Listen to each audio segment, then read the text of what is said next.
on this episode of Podigious. What do we think about this arc?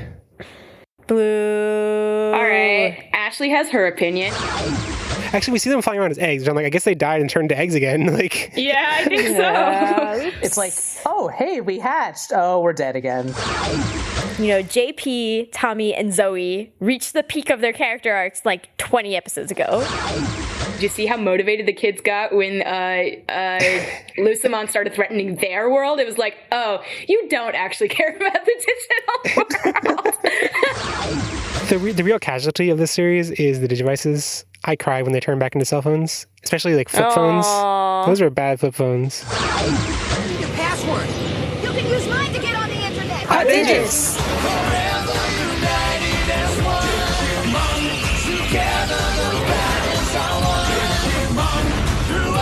Your spirit evolve. We're all for one world, there's a world for us all. We're all for one world, there's a world for us all. Welcome to Podigious, episode 406. The Digiworld ends with you. Lucemon's fight arc. Recorded April 30th, 2017. Podigious is your critically nostalgic, analytical tour through the Digimon anime. I'm Jeff Ruberg, and I'm joined by my fellow Trailmon, Ashley McDonald. It warms my heart to know our paths have crossed again. I love cheesy Takouj. And hopefully less cheesy Trailmon, Astra Softman. I believe in miracles. Yes. A+. I don't know why you would ever think I'd be less cheesy than Ashley. And our final Trailmon, Andrew Softman. You activated my trap card. Wrong This anime. Yeah, what? Now I'm just confused. There was so much Yu-Gi-Oh! Shenanigans in these episodes. Anyway, this week we're looking at the final arc of Digimon Frontier with episodes 47 through 50, so here's a quick recap. In episode 47, When Nights Fall, this is what it sounds like when nights fall, aka hashtag Rotten Royals, the kids hang out with some cool babies at Secondary Village, defeat the Royal Knights, and then are defeated by Lucemon's consecutive normal punches. In episode 48, the brothers Yin and Yang, aka Air, the twins shall meet. With the entire world destroyed, the kids relax on some space rocks. Once they see that Lucemon is planning a trip to Tokyo and not planning to visit any sites from Adventure or Tamers, they rush to cancel his trip. Koichi sacrifices himself to prove that he is the most emo. In episode 49, Lucemon on the Loose, aka Dragon Lagan, Takuya and Koji DNA digivolve together into Susan and defeat Lucemon with the power of a giant sword swung super slowly. When Lucemon comes back as a dragon, he runs away to Earth, and the kids chase him super slowly the pad episode runtime. In episode 50, End of the Line, aka With your powers combined, I am Captain Digiworld. Takouj gets help from his imaginary friend to push over an elevator. The kids join together into Megazord Susan and defeat Lucemon's Shadow Lord mode. But actually, they need to defeat the Yu Yevon bug inside Lucemon's big sphere. But actually, they need to defeat Shadow Lord mode again. But actually, they need to defeat the bug thing again. And then everyone learns that the real Digimon Frontier was the friends they met along the way. Aww. Boo. Cheese. Boo. Ew. Okay, the final Frontier arc. Quick recap of these episodes. They first episode, defeat Royal Knights. Lucemon goes to Lucemon Chaos Mode, destroys the moons. Next episode, they float around, confront Lucemon Chaos Mode. Koichi sacrifices himself. They form into Susanomon cliffhanger. Next episode, they defeat Lucemon Chaos Mode. Lucemon Shadow Lord mode appears. They get defeated in Shibuya Station. And the final Wait, is it actually called that? No, Yeah. it's called Chaos Mode in the dub. No. So Lucemon... What? Lucemon's base form is his baby angel thing. Chaos Right. mode is the light and dark sides, which is called Falldown Mode in Japanese. And It's then totally not Perfect Cell from Dragon Ball Z. I wouldn't know about that. Anyway, and then the big dragon thing is apparently, I don't think they mentioned the name in the dub itself, but in the No, they didn't. yeah, like in if you look it up on like a Digimon wiki, I think the official English name is Shadow Lord Mode. The Japanese name is Satan Mode, though. Dumb. See, I almost corrected your recap to Edgelord Mode because I was like, yeah, that's what it is. It basically is. But then I left it. Oh, that's so stupid. Yeah, I wonder which, like, what kind of material that name comes from, because it wasn't in the dub itself. But if you look on the Digimon wiki for like etymology of Shadow Lord Mode, it has a section for like the etymology of Satan Mode, and it's like, it has to link to what Satan is. I'm like, that's kind of funny. Well, it's actually a complicated endeavor. Sure. I mean, if you want to bring religion into this. Anyway, what do we think about this arc? Blue. All right. Ashley has her opinion, and I actually think this was the best arc. No, I think this was I think this was the best arc of Frontier, and oh my gosh. And I think it's the best ending we have had. Please kill me! I'm leaving. Ashley, I would actually agree with Ash. Oh my god. Because nothing appears out of like nowhere. I can't even. Well, we can discuss this. We can use our words. I can't. You know how like the rules of improv, you're not supposed to say no? Ashley's response to that is, just kill me, your opinion was so wrong. Just kill me. It's so bad. I guess I am somewhere in between. I did not think this was a enjoyable arc, nor did I think it was a very good ending. How is that in between? You just said it's bad. Those two were both negatives. Those are both negative, but I wasn't like, I am in pain hearing Ash say it was good. That's not really okay. That's in between me and Ashley. It is not an in between opinion. Oh, right, yeah, totally. I'm definitely on the like, this was not good side. How could you tolerate all the exposition? I'm like, Takouj, who are you even talking to? Who are you? Why? Shut up! Because he's done that the entire time. No. The first time it happened, I was like, this is cute. I think this is funny. And then like the fourth time, I was like, oh, I want to know. Just stop. Okay, wait. Ashley, what are you referring to? I'm kind of confused what specifically you're referring to. In episode 47 in the beginning, that I stole part of the quote, my intro quote thing from, Takouj is having his like long-winded explanation of how much they've changed and how much they've gone through to like, we have to save the digital world, the end. And then, I don't know, there's probably more in the middle, but then definitely in episode 50, they have their long-winded, like, in the beginning, or maybe it's the end of 49. When they're like flying and they... Yeah, when they're all like flying through the thing and about to combine, I guess? No. It's that they're flying to the real world, and they're like in their... It's after they've evolved, and they're just like citing how far they've come. They don't evolve, they don't combine until the next episode. Boo. On the one hand, yes, I don't like those, and I think they're poorly executed.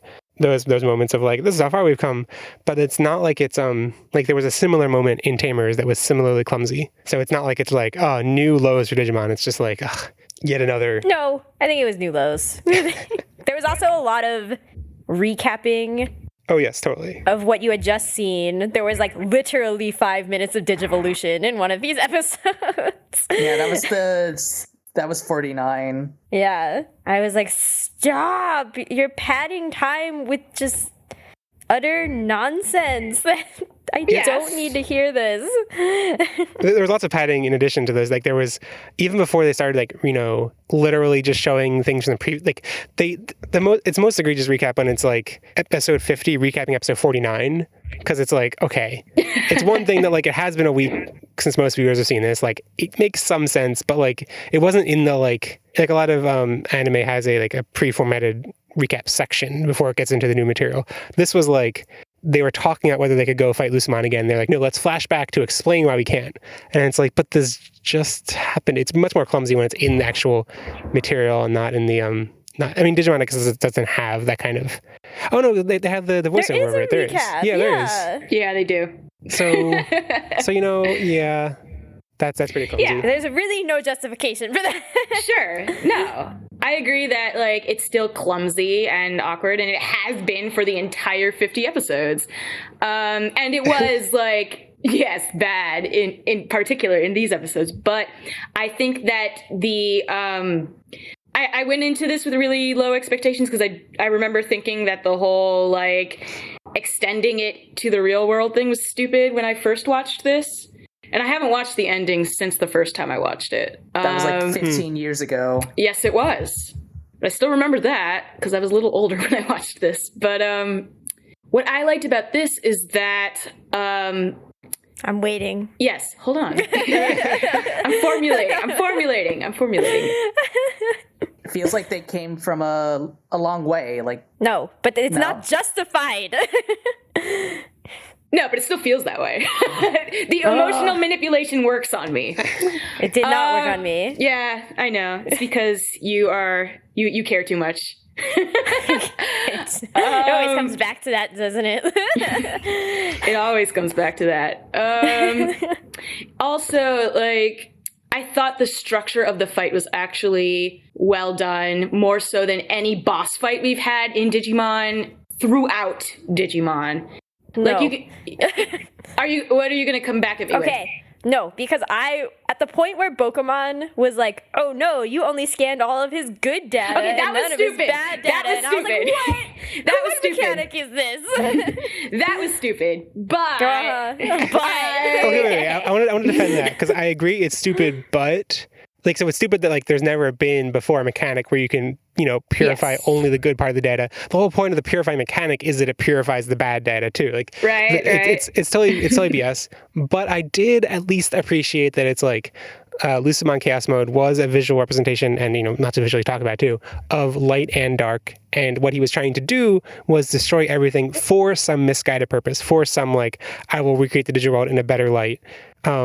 And then once the good data is removed, like Lucemon Shadow Lord mode or Satan mode, whatever, is just like I'm just going to destroy everything. So it I appreciate that it at least is like, okay, once you remove the good parts, the misguided good parts, he did just become a like purely destructive force. Although it's kind of undermined because like the texts that were showing up everywhere, like the messages he was saying to humans was like, serve me. And I'm like, I feel like the impression I got was he wasn't going to have people serve him. He was just going to destroy everything. But whatever. I'm more frustrated by the several stages of final boss mode. Like it was like a JRPG in. it was this totally a season was the JRPG. most JRPG. But I was trying to think of like does it work? Does it work better in JRPGs than it works in like in anime or narrative fiction like this? Because I feel like it does. Like, I feel like it works. It's annoying in both cases. Yeah, that's true. It's like, I depleted your health bar. Stay down. Especially in the days before, like, I would look things up or know what was coming in any way. Yeah. And then you're like, yes, I beat it. And then it's like, no, you're just totally owned by the next stage of it. Because you're like, are you you used up all your potions. Like, yeah, like... I'm not a cursing man, but... like, F you. I appreciate them on the level of like putting that effectively puts you in the mindset of the characters, because that's what the characters are supposed to be going through at the same moment too, that they think they finally won and then they're like, oh no, not another one.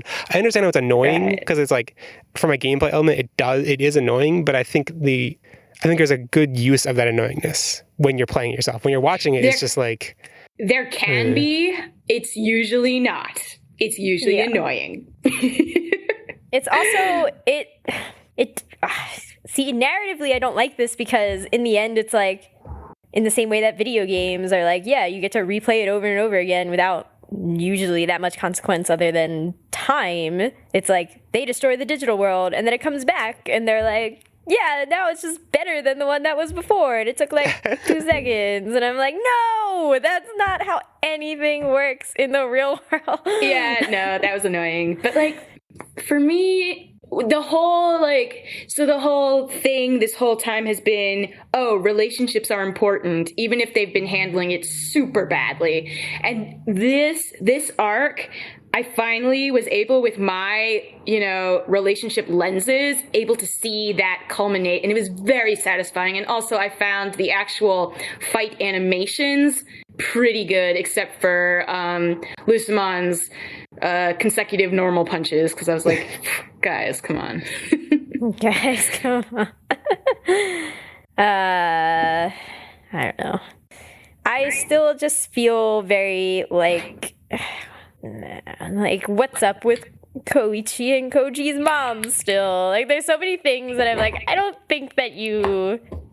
definitely don't think you earned these character changes and relationships. Sure, but we earned them by sitting through that 46 episode slog before this.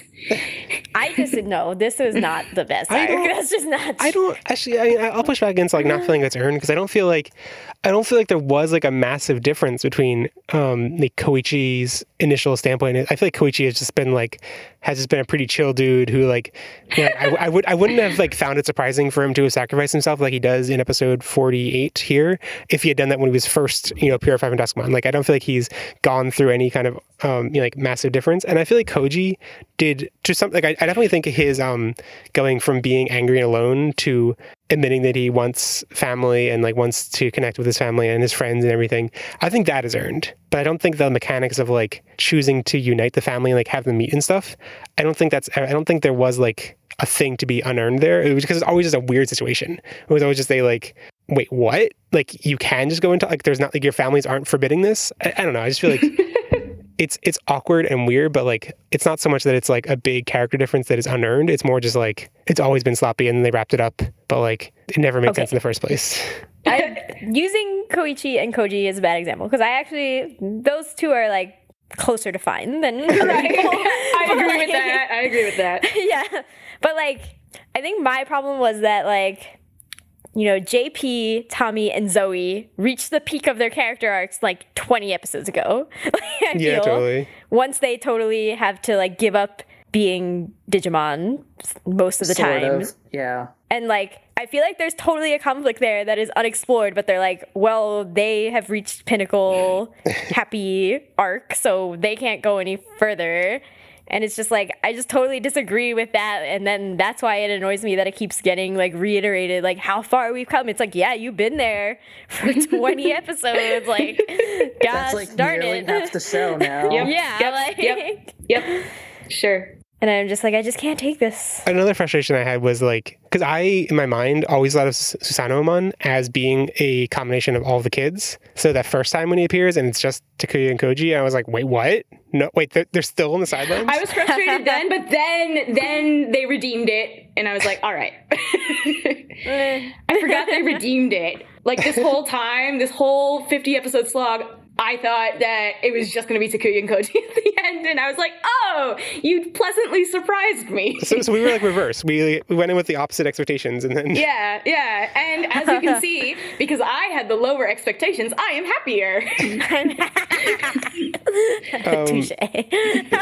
Talking more about the characters, I wanted to briefly look at the ending monologues they all have. Oh, God. But they're why would you? Oh, God, I listened to it 5 times when Jeffrey replayed it.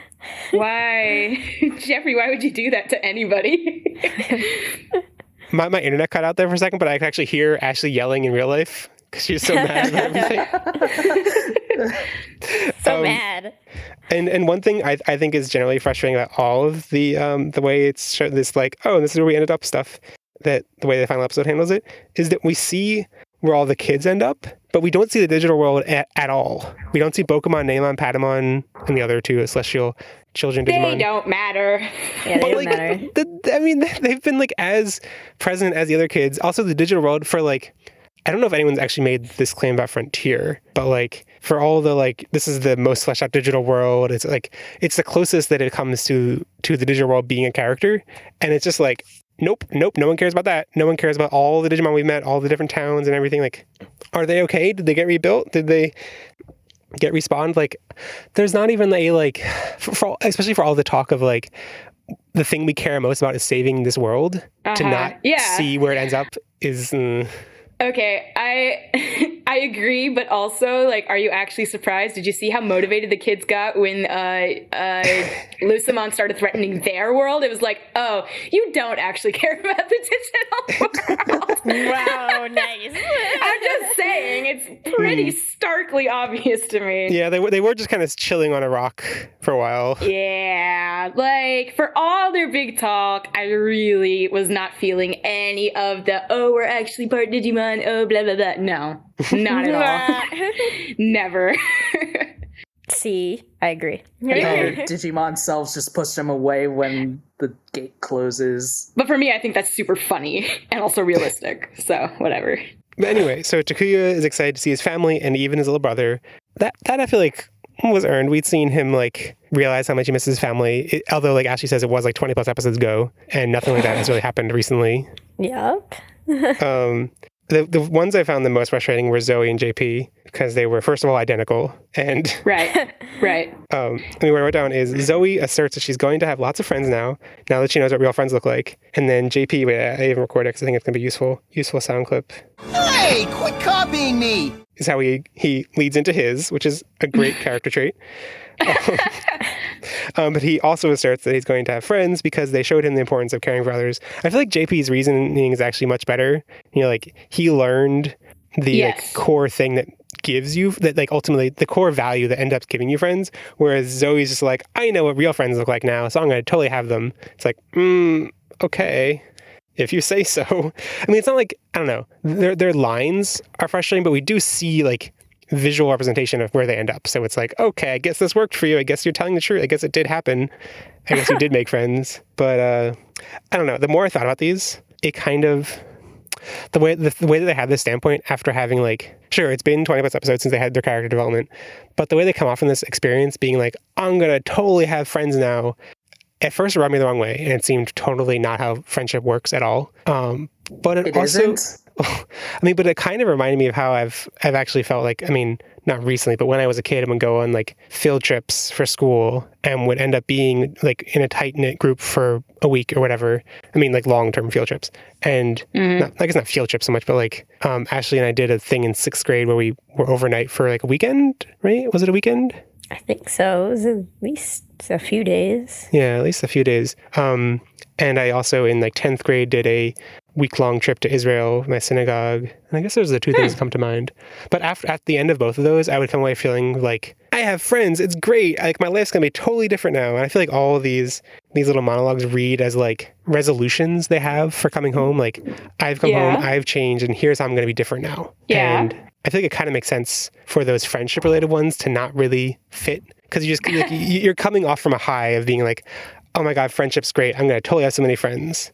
I think it kind of makes sense to not really be realistic in those expectations. Okay. At the same time, like I did learn like how to be how to be myself at like camp, for example. So like I think my reaction to these monologues is the same as it's been for all of Zoe and JP's character moments in particular, in that there is real growth happening and they are wording it really weirdly in a way that means it's not coming through. Like, I do think Zoe has learned a lot about, like, how to be around people, how to be herself. But, like, whenever any of that comes out, it's, like, the wrong message. Because there's, like, the having friends thing and the being yourself thing, and they never really, like, worked that out with Zoe.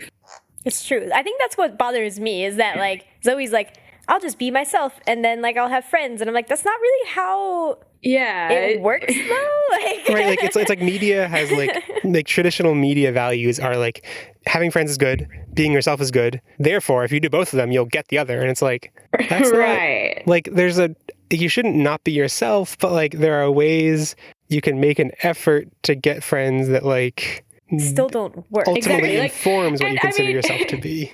Zoe's problem was never that she was not being herself. It was that she was not paying attention to people. She and JP actually have the same problem, and they could have worded it the same. Anyway. Yeah. And to Jeff's point about, like, being in groups and being like, oh, this was so fun. Like, I got along with all these people for a week is like, Yeah, I actually feel that when humans are like forced to be together in relatively small groups, they like normally have a fun time together, even if you seem pretty different, unless you're like just kind of a bad person. Anyway, but then like, yeah, those things have never resulted in like super lasting friendships or like, I don't know, the couple day one that we did, it's like, well, I was already friends with those people that I hung out with anyways. So. Yeah.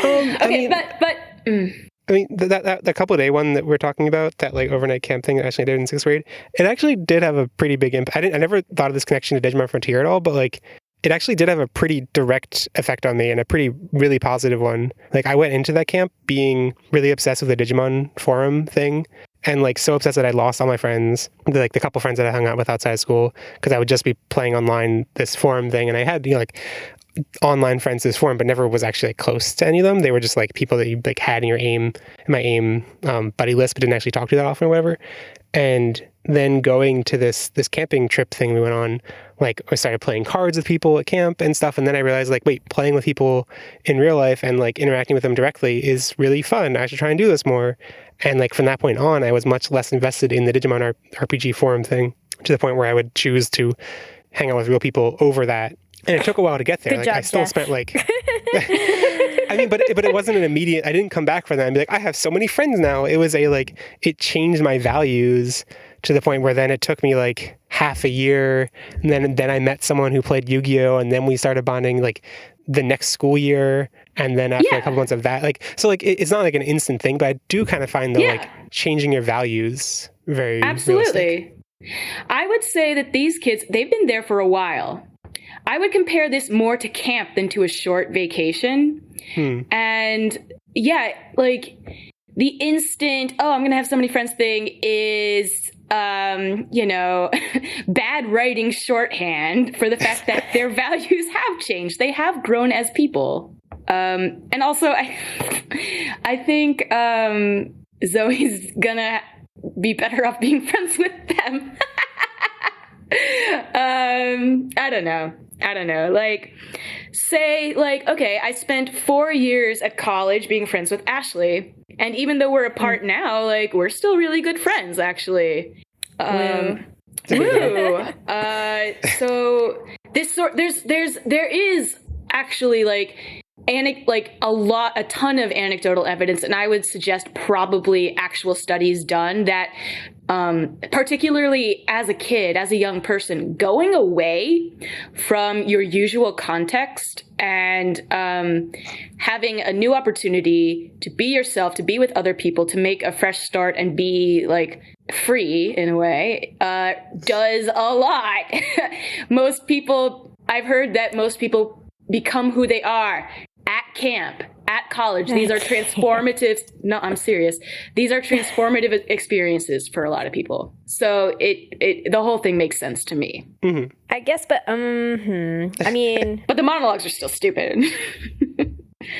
Right. It's like the ideas are good. The execution is right. clumsy. Well, I guess I struggle with it. Again, this was a short thing. It was like going on a week trip to Germany with people who were mostly younger than me, but like it was my group from my public school, and we were put with a group of high schoolers. I guess they were slightly older than everybody who I was with, but they were like from like a very private school. And so like every time we heard them talk, we were just like, oh my God, they're so full of filthy privilege. Like they weren't having any fun being in a foreign country. They were just like, I wish I was back home with my horse and stuff.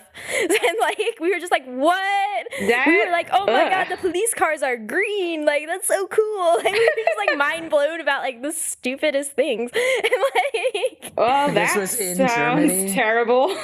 yeah, and this was in Germany. And so like, I think there's certainly a thing of like going away, but also at the same time, you definitely need to be with people who like retained at least some of the values that you traditionally had. Like you don't go and become another person entirely. You get to redefine yourself, but you are still you. Like there's the persona you put out. Like there's the things you're comfortable trying. There's the things you're comfortable being around other people. Yeah. And that doesn't sound like a good, healthy environment for that kind of transformation to happen. Also, it was only a week, so like I wonder what would have happened if you had been stuck with these people for like a month. I mean, you probably would have killed them, but... I mean, we were just like, eye roll, like, whatever.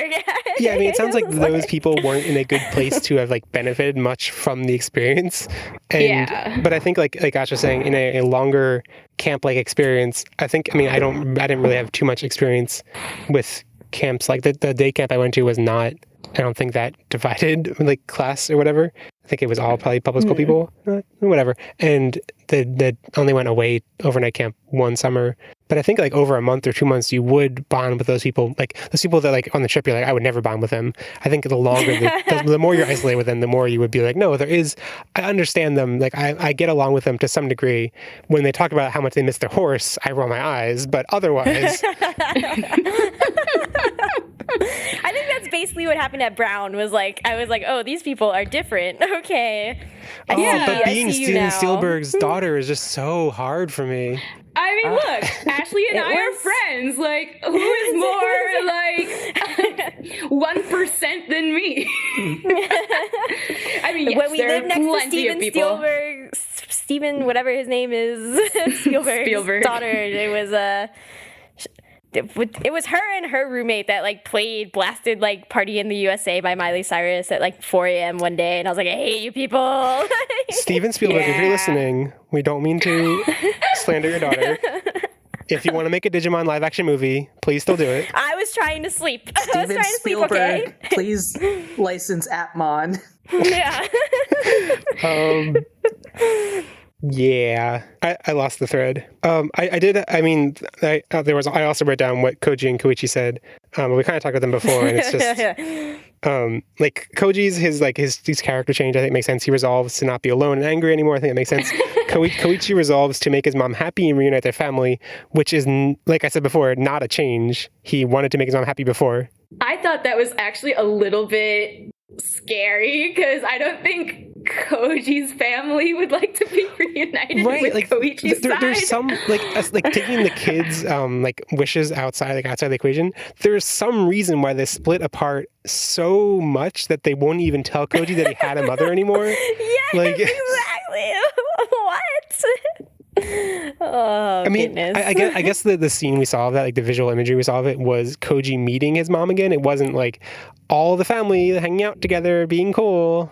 Yeah, like I appreciate that. Like Koji wants to meet his mom wants to meet him. That's fine.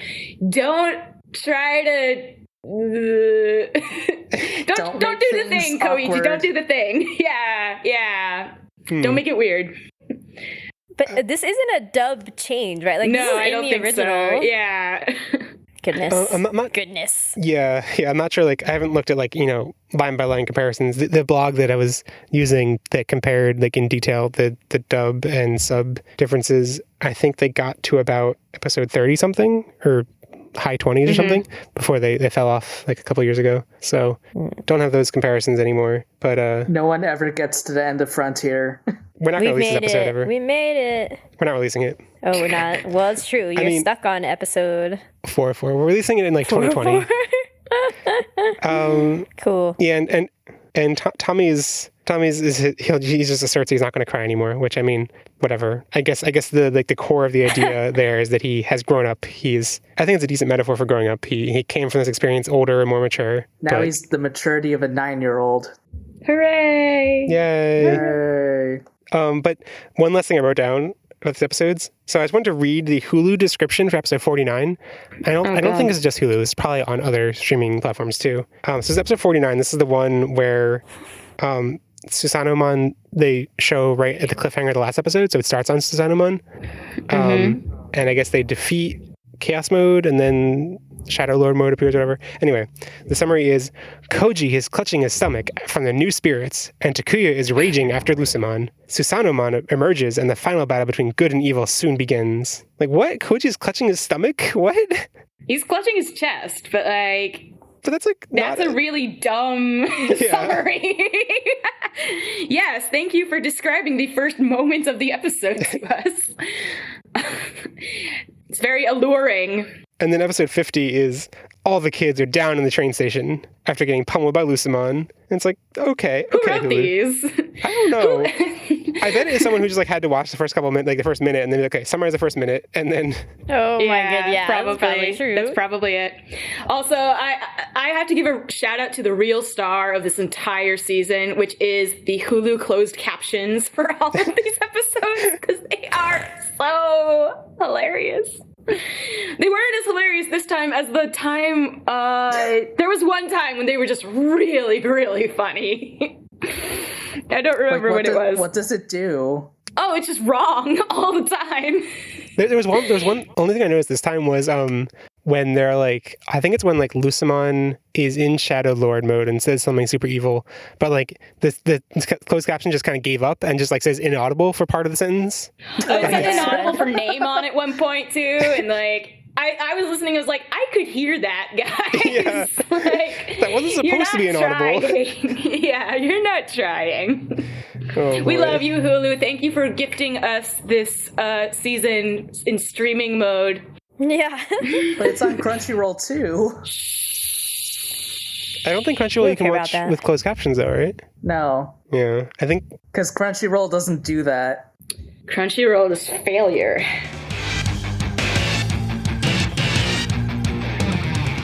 All right, welcome to Close to Clash, our semi-legally distinct from Family Feud game show segment, where it's modeled after Family Feud Fast Money. We have 10 questions about 2 different groups. The first group is the 6 kids. I actually remembered to include Koichi this time, unlike last time.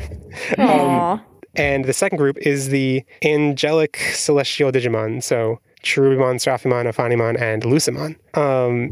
Yep, and we're going to start off with Asher and then go to Ashley. And so, Ashley, take off your headphones. Bye. You're banished. To Cool. the Shadow Banished to the Realm. Shadow Realm. All right, and I forgot to mention that, like I started last round, I don't know, it doesn't make as much sense here, but I think we may as well do it, is the first 5 questions are worth 100 points each total. You can get up to 100. And the second round is 200. It's just twice. This is what killed me last time, though. If you had counted them evenly, I would have won. That's what every loser says. Yeah, it is what every loser says, which is why I didn't say it last time. But I've been holding it. So I'm going to start the timer once I finish reading the first question. And reminder, kids first, then angels. Okay. Most likely to be eaten by a Titan in Attack on Titan. Koichi.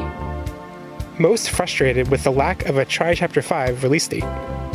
Junpei. JP. Whatever. Who would have the most followers on social media? Zoe. Who would listen to the most podcasts? JP. Who is the most likely to start their own podcast? JP. Okay. So now it's the 4 angel Digimon. All right. Ready to go? Okay. Most likely to pick Cruel Angel Ceasus as their favorite anime opening. Cherubimon. Oh no, Lucemon. Most likely to pick Angel as their favorite Buffy character. Funimon. Most likely to pick yes. Most likely to pick Angel as their favorite TV show. Seraphimon. Most likely to pick Angelica as their favorite Rugrats character. Lucemon. Most likely to pick Angelina Jolie as their favorite actor. I don't know, Funimon.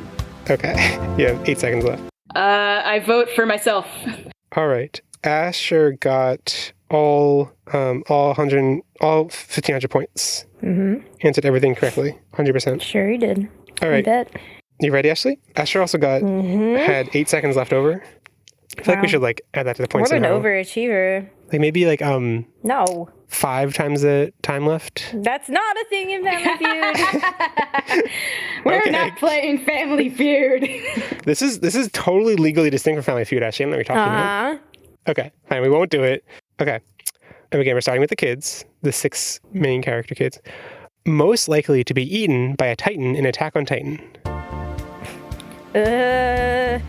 JP. Most frustrated with the lack of a Tri-Chapter 5 release date. Also JP. Who would have the most followers on social media? Zoe. Most likely to start their own podcast. Wow. Takuya. Who would listen to the most podcasts? I I hate all of these questions. Koji. Okay, and now the next 5 questions are about the 4 angels, the 4 Seraphimon, Ophanimon, Cherubimon, and Lucemon. Ready? Mm-hmm. Okay. Most likely to pick Cruel Angel's Thesis as their favorite anime opening. Lucemon? Most likely to what that pick is. Angel as their favorite Buffy character. God. I don't know any of these things. Ophanimon. Most likely to pick Angel as their favorite TV show. 10 seconds. Cherubimon. I don't know. I'm just going to say random Most people. likely to pick Angelica as their favorite Rugrats character. Cherubimon. Most likely to pick Angelina Jolie as their favorite actor. I don't. Seraphimon. I have no idea. I don't care. Okay.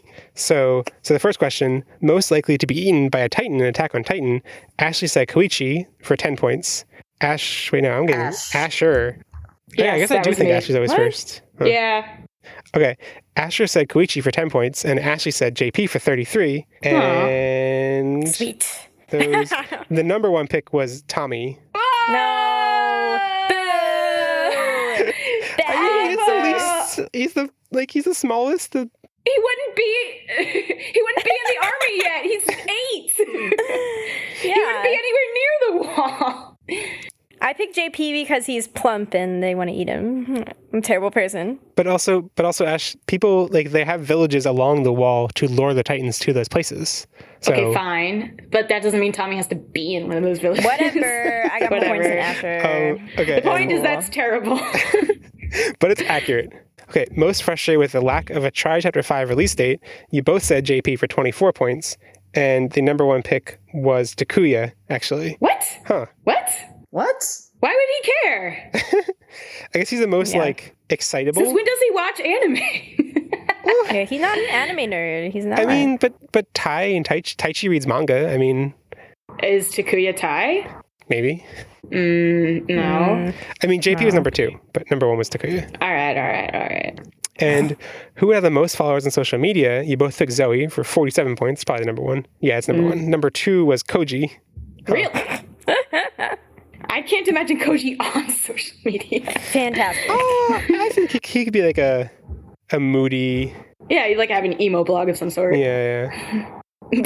Play his guitar. Who would listen to the most podcasts? Asher picked JP for 30 points, and Ashley said Koji for 3. So I guess it's like a single person probably who voted for Koji there. I thought he's a sad loner boy. He needs something to do. And that's what podcast listeners are, sad loner boys? Mm-hmm. So it looks like JP. Burn. Looks like JP and Koichi were tied. You're burning our listeners, actually. We're mostly burning Jeff, I think. Okay, yeah. People don't know. I listen to hundreds of podcasts, so yeah, that is a burn for me. But it's also a listener for them. But looks like tied in first place was JP and Koichi, with Koji in second place. Wait, that means this is wrong though. Okay, sorry for that hiccup. That was my fault. We had some processing error. The intern for this Family Feud show has been fired. So who would listen to the most podcasts? Asher picked JP for 30 points. Ashley picked Koji for 20 points. They were the number 1, number 2 answers. Actually, that's not true. JP and Koichi were tied for first place. Koji was number 3. Most likely to start their own podcast. Asher picked JP for 33 points. Ashley picked Takuya for 7 points. Number 1 was JP. Number 2 was... Wait, how did I get this wrong again? Did the intern get fired and got a really, really nice severance package? Did you get rehired? Interns don't get paid, usually. The intern got fired, and then I realized, crap, we need that intern. Then we rehired them, and then we fired them soon after for making a mistake again. Okay, doing that over again. Okay, so who listened to most podcast? Ashley picked JP for 30 points. Ashley picked Koji for 23 points. And then most likely to start their own podcast. Ashley picked JP for 33. Ashley picked Takuya for 30. Not that the specific numbers matter too much, because you did, for both of them, pick the number 1 and number 2 answers. And then So Ashley should be winning at this point. Actually. Yeah. Where it's pretty even. No, I mean, it looks like you actually Oh yeah, Ashley should be. Not by much. Okay. Okay, most likely to pick Cruel Angel Ceaseless as their favorite anime opening. Ashley, did you say you didn't know this was? I don't know what this is. It's the opening, guys. It's the opening to Evangelion. I don't know what that's called. It's the most I hate that anime. It's the most popular karaoke song in Japan. I don't care. I don't live in Japan. It is very fun to sing. It's super 90s. I figured, like, how many people know the title of the song? I figure most people do, but maybe not. I mean, yes, I've watched Evangelion. They say shonen. We're an I don't know. Evangelion podcast now. They talk about Shonen Jump. They don't actually talk about Shonen Jump. Anyway, you both took Lucemon for 107 points, which is, again, doubled, so it's twice the scale of last time. Lucemon was number 1, Shirobimon was number 2, and it looks like Seraphimon and Afanimon. No one thinks they like anime. It's true. Most likely to pick Most likely to pick Angel as their favorite Buffy character, which I'm guessing, Ashley, you also don't know who this is. He's a I remembered vampire. after I'd answered it, actually. Oh, okay. You picked a good answer, I guess. You both picked Afanimon for 100 points, which was the number 1 pick. Number 2 was Seraphimon, which I guess people, expect some a little bit of a No. nag question. I actually wonder. I almost changed my answer to Seraphimon thinking about it because, like, he is that type of guy. I feel. Well, I mean, what yeah, I type don't of guy? know much about Seraphimon? Angel, but then I remembered that it was a guy, and then I was like, oh, yeah. Yeah, That's like- that guy. Seraphimon, I think, is the type of guy who would empathize with Angel. I don't like Angel. I'm just putting that out there. Yeah, I don't like him either. Anyway, most likely to pick Angel as their favorite TV show. Asher I picked don't know what this Seraphimon. is either. It's Wait, what? the spin-off of Buffy. Yeah, it's a spin-off why of Buffy. would you? That's mean. It's starring Angel. It's about Oh my Angel. god, I got that now. Thanks. So Asher picked Seraphimon Blame for Joss 67 Whedon. points. Cherubimon picked Ashley. It is You're every time. pick me, cool. Ashley picked Cherubimon for 13 points, and those were probably Afanimon was number 1, and Seraphimon was number 2. Actually. Really? Afanimon has poor taste. I mean, it's just it's the same answer as the picking Angel as a favorite Buffy character, probably. Yeah. It's actually a silly set of questions there. Oh, I'm sorry. Oh, you should be. I mean, yeah, each of these individual questions was pretty silly, but I liked the theming in general. Speaking of theming, most likely to pick Angelica as their favorite Rugrats character. Asher picked Lucemon for 73 points, and Ashley picked Cherubimon for 80 points. I think it was pretty tied between the two, between Lucemon and Cherubimon. How many did Cherubimon get? Cherubimon was 80 points, so 40%. Oh, really? Whoa. Yeah. So I think Ashley won. Undecided yet. And then actually, there's another question.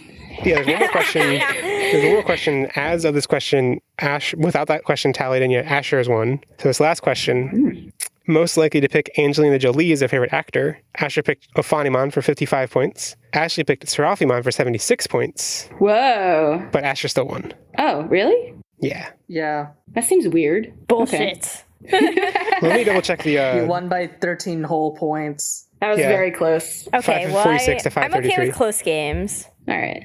So it looks like you're basically like neck and neck, except for one question. What was the one question? It was the pick Angels a favorite TV show. And I still think that's cheating to have 2 questions about Buffy that I was like, I don't it's know not what this cheating, is a reference Ashley. to. It's not cheating. It's just It is. no, because you chose Afanimon correctly the first time. I mean, But I didn't expect it to be a same reference to a thing. I was just like, okay, why would this... that's not cheating. That's just awkward What construction. is it? Uh-huh.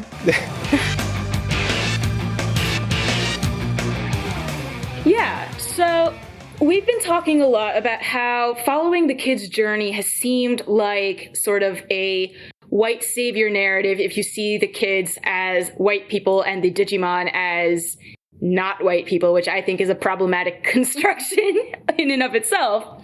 But watching these last few episodes, I found myself thinking, no, because now it seems like Lucemon and the Crusaders are the European influence coming in on Japan with their more naturalistic, elemental 10 legendary warriors spread out among more god things. Like Lucemon is obviously Western.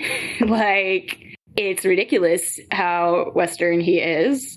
And yeah, like, well, okay, all right. I'll back up a little and say that Lucifer is originally, you know, it stems from Judeo-Christian work, thought, which is not originally, you know, European like Lucemon looks, but Christianity in particular has come to represent the West and Western culture and Western imperial culture. Like, how many missions went out? How much of Britain and all those places, Spain, America even, have based their imperialist, what do you call it? Their imperialist tendencies on, you know, civilizing, Christianizing the natives. So putting it in that frame, especially with the final evolution of the kids being Susanomon, which I can't pronounce because I'm Western and I'm bad,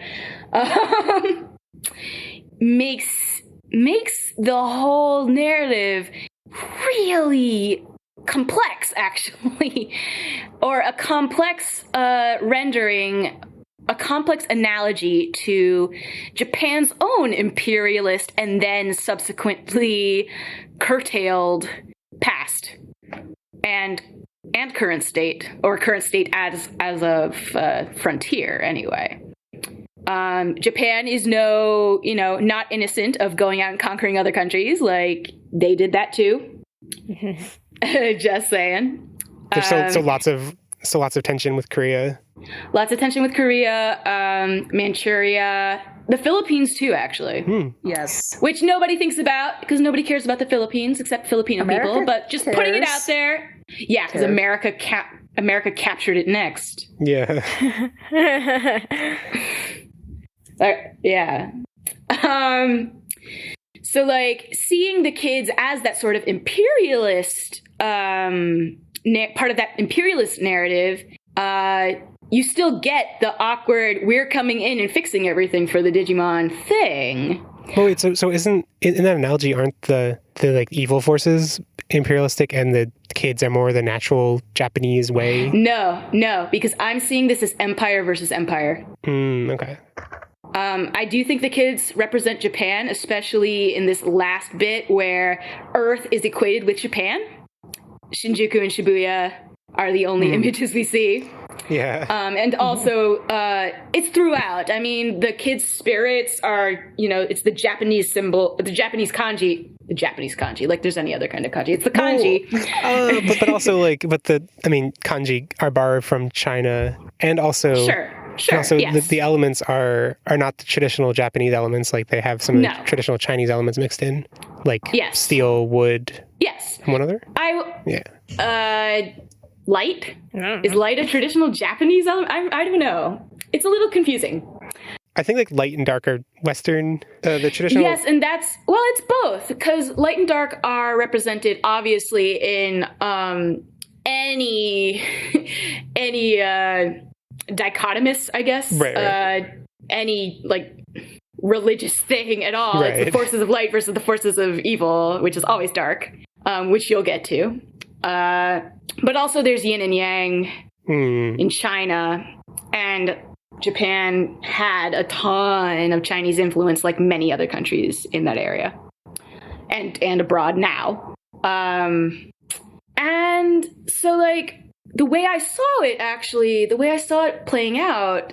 Oh, wait, no, I want to back up a little. And the original Japanese names of their spirit evolutions, those are all Eastern gods of some sort, right? Oh, yeah, I guess they are. A lot of Hindu, actually. Right, they're usually not Japanese, but they are Eastern from our perspective. Not sure what they consider. Like, I assume a Japanese person would still consider that foreign or overseas. I'm not sure they would call it as foreign as what we now consider the West, what we in America consider the West, because Indian, some Indian influence would have come in with Buddhism, even though the Buddhism Japan got was highly, Chineseified. That's not a word. I don't know what the word would be for that, but like it did come from India, and they are aware of India because of Buddhist stories. Like it goes through. So while yes, that's not originally Japanese, and I think they don't have much experience with Hinduism, it's still, I think there's still there's more familiarity with that, or more a sense of this is something we are connected to than say Lucifer. The Royal Knights are very Eastern style, or I can't do this. The Royal Knights are very Western styled Not even warriors. Western, it's European. European. Okay, it's Western to them, not to us. Actually, is Dynasmon? He seems a little German to me, like the Knights Templar a bit.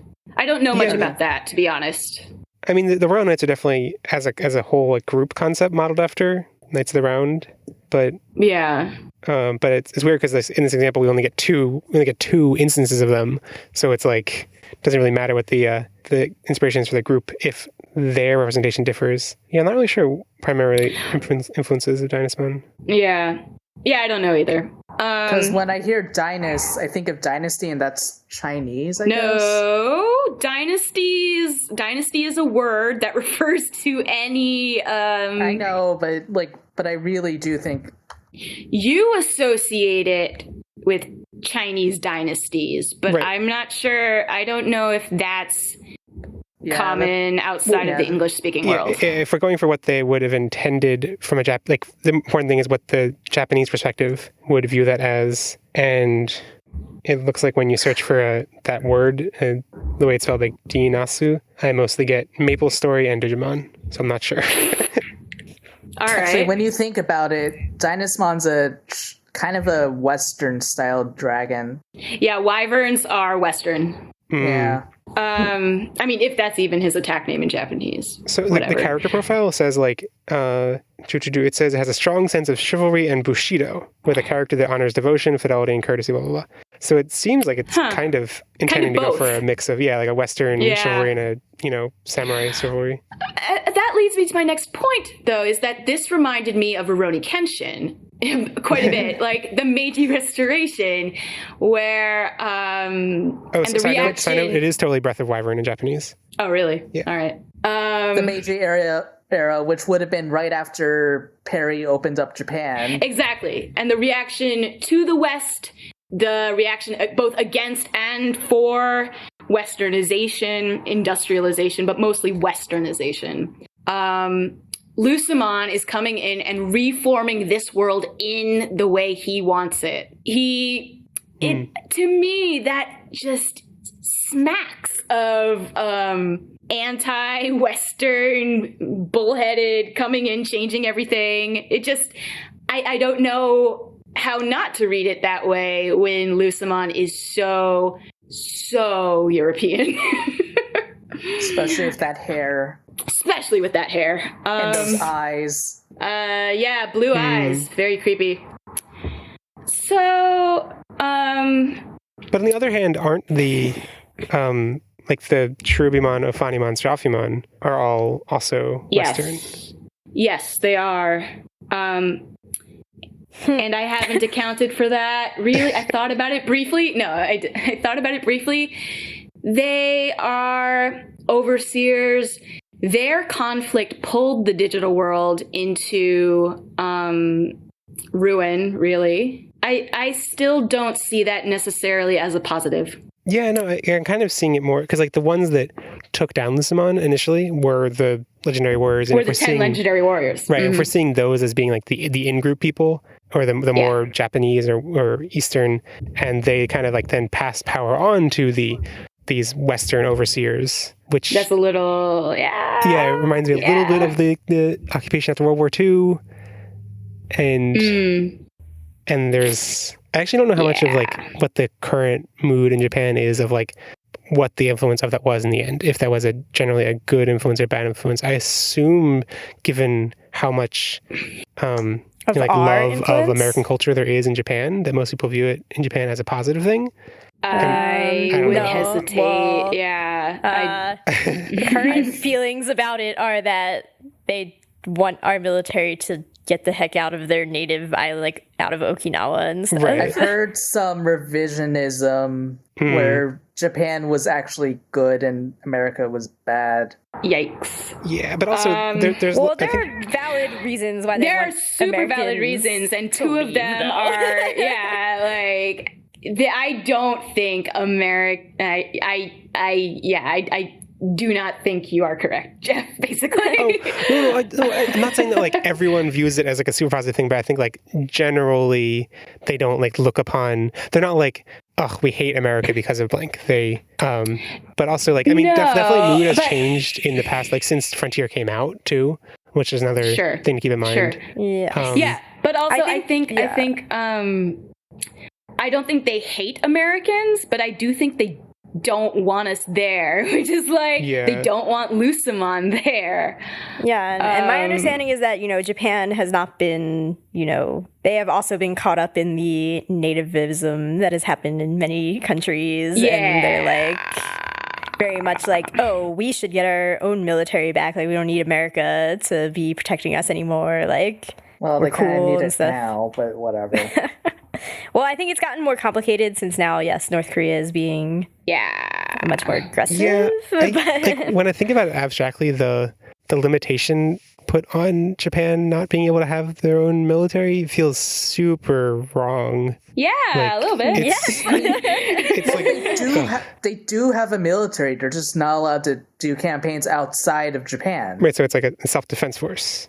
Yes. That's still a military. Yeah, but it's still They require America to do any actual protecting in a occupying sort of way to it's a problem is what we're saying. It's a problem, and it's also like something that is still very relevant to Japanese like day-to-day life, but like to like political and cultural environment. So like I think some people might be like, oh, you're stretching too much, like there's no way this kind of overtone would seep into this work.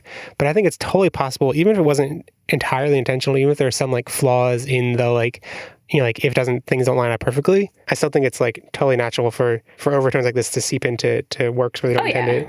And like I don't think they intended it, but it's certainly what came out. And I don't think that means it's not indicative of something cultural. Yeah. I would say Frontier feels like a lot of like, we took a bunch of ideas and threw them together, and like now it's just a bunch of mixed metaphors, but they're all there. Like we intended them to be there.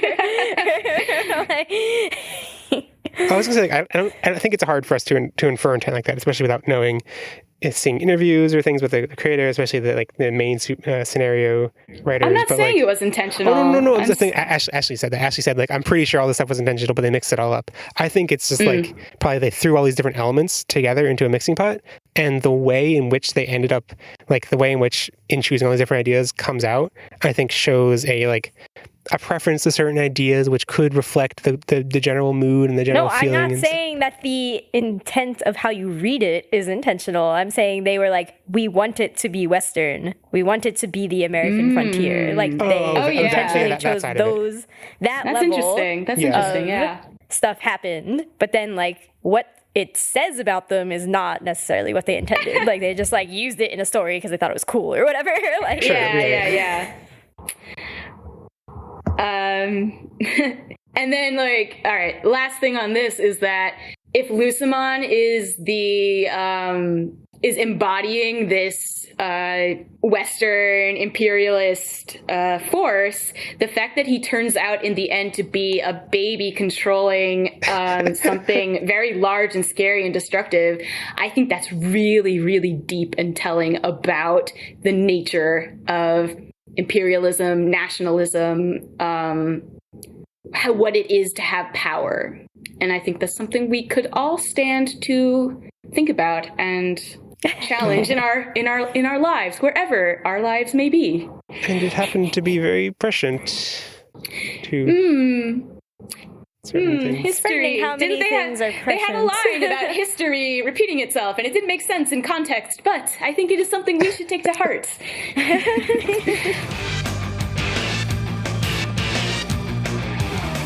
So I want to talk about something that isn't really a direct topic brought up in these episodes, but is like loosely touched on, and it's the distinction between darkness and evil and the way Digimon Frontier handles that. And I kind of think it doesn't handle it very well. I don't think it handles it. It tries to. It tries to be like... You don't think that it has a distinction between darkness and evil? I think that it says and what it says and what it does are two very different things. Right, exactly. That's what I mean. What it says is that when we meet Duskmon, he is the spirit of darkness, but a corrupt darkness, and that he is purified into the, the original darkness, which is not evil, which is a like Loemon and Jaeger Loemon or whatever are Jaeger Loemon. Anyway. That they are dark but not evil, and then there's all this talk about like Koji using his darkness and Chirubon being like, no, your darkness can't compare to my darkness. And then there's in this arc talk of Koji and Koichi's darkness and light being nothing compared to Lucemon's darkness and light, or maybe it's just Koichi's darkness versus Lucemon's darkness. Anyway, the first thing I want to talk about was a comment from early in these episodes. Which I guess is while they're on the moon, they're kind of reflecting. Takuya says something about, it's like while he's forming his resolve, he says like, evil needs to be stopped in all its forms. And like that was his main motivation. Like that's the motivation he found, was that like not to protect people, not to keep people safe, not to like prevent harm, but root out all evil in all its forms, which I just thought was a super weird, misguided, like almost goody two shoes kind of thing. Like, yeah. No, there was a point in that conversation where I was like, Takuya, I'm so with you. And then like the end of it, I was like, no, you took it too far, bro. Where'd you go? Come back. Where did you come from? Where did you go? Where did you come from, Morality Joe? Like I liked when he said, you hope the face of evil can change itself, but it won't unless you force it to change. And I was like, correct. Oh, I didn't like that. You didn't like actually. that? No. Why? Well, because... Is that not what SJW culture is? Well, there's some aspects of SJW culture I'm not cool with, but like, because I was viewing this not as good versus evil, but as Empire versus Empire, I was like, oh, now you're just forcing your morality on this world. Because like I was thinking, what about what the kids are doing is actually different from what Lucemon is doing? Because they are defeating Digimon, effectively killing them and purifying them into a new form. And like, what's actually the difference between what they're doing and what Lucemon is doing? I don't know. Well, isn't that always the conundrum of war, though? Like, yeah. But I'm also saying that like it's not for me good versus evil. So like Takuya labeling this opposite force as evil and his force as good was tricky for me. Okay, but do you not agree that it's evil? I think what both of them are doing is possibly evil. I think there's like a weird element that never really gets addressed. Is after they've defeated the evil legendary warriors, they consider them their friends, whatever, they've been purified, but they never try to turn them. They never are like, you are a legendary warrior, why are you doing bad? Let's try and convince you to do good. They just see them as enemies and need to kill, and then once they're killed, they'll come back as good. Also, those enemies don't speak for themselves after they are killed. And It's like the personality that we met them throughout the show is just gone, and now they are just unspeaking good vessels. It's super creepy. Yes, I agree on this level that it's bad. I'm struggling with the like further level of like Lucemon is clearly evil, and like yes, you can always play the game of like whatever. Are you the good people? Like you probably have something bad, but like there's a scale here, and like sure. Yeah, I mean, Lucemon is clearly evil, but it is always just, I think, uncomfortable when you see something as being two sides who aren't necessarily the epitome of good and the epitome of evil, and someone on the good side says, you are pure evil, I am pure good. It's always uncomfortable. And I mean, yes, that's why I don't like many things. It's like everyone in their own narrative frames themselves as being the forces of good, and people they oppose as being evil, whatever. Okay, I liked it on a level of like, Nazis don't look at themselves and like right now the struggle is with SJWs, like you call somebody a neo-Nazi and then people are like, you can't call them actual Nazis because like that's just not correct. But it's like you can't not, like, evil people are not going to acknowledge that they're evil. Like that's the whole point. Yeah. All right, I agree with that. Yeah. Yeah. So on that level, I was like, yes, correct. Our show has gotten so political. We're talking about Digimon, and actually, no, we've been we're not. we've been a political podcast since season 4 started, basically. But yeah, actually, I think your neo-Nazi comparison is partly flawed because it's like, yeah, no one wants to see themselves as evil, but there are actually neo-Nazis who consider the Nazis to not have been that evil, to consider themselves actual furthering the cause of the Nazis. So it's like when you say like no one considers themselves evil, therefore no one would consider themselves to be a Nazi. It's like, no, the point is that neo-Nazis don't, like, that they see the Nazis as good. And so it's like, yeah, I think there's, I think, I mean, there are many layers of like not acknowledging evil there, though. Yeah. Yeah, and I do think there's still something flawed in just being like, you are, representing some super conservative things, therefore going to jump to neo-Nazi. And I don't know, it's all complex. I mean, yes, it's like complex, and I agree with Asher. It has nothing to do with dark versus evil. So let's okay. You don't approve of our transformation into a political plot. Yeah, what? I don't understand. So I mean, mainly the show tries to keep this distinction between darkness and evil with Koichi's purification. But then, like, I can't refer to specific instances of it, but I feel like it totally conflates it elsewhere. Like, elsewhere, it's still kind of like... it does. I mean, what it's trying to do with Koichi is say that, like, there isn't a one-to-one correlation between darkness and evil. Darkness is just one of the elements, and evil is, like, the misuse of it or whatever. But it's still in visual imagery, in just the way it, like, talks about evil characters, still, I think, like, assumes and implies that one-to-one correlation. Absolutely. Which most things do. So, like, I think it's kind of like, but it's also really common for media to kind of, I mean, like I was saying, it's common for media to have that one-to-one correlation because it's the most, like, ingrained in our, like, collective consciousness of how things are represented and everything. But also, it's becoming more and more common, I think, for media to use this trope of darkness is not evil. I mean, the actual, like, TV tropes classification for it is called dark is not evil. And you can find, like, a whole list of, like, tons and tons of examples. And I feel like it kind of comes from a place of, like, wanting to subvert that, wanting to, like, be a little bit surprising, be a little bit edgy, be a little bit like, oh, I bet you didn't expect this. I bet you didn't expect darkness to actually be good or, like, to not be bad.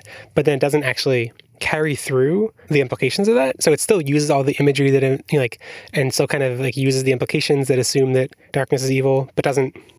So, like, it doesn't carry that core, like, oh, it would be surprising if darkness wasn't that bad into other aspects, which I find really frustrating.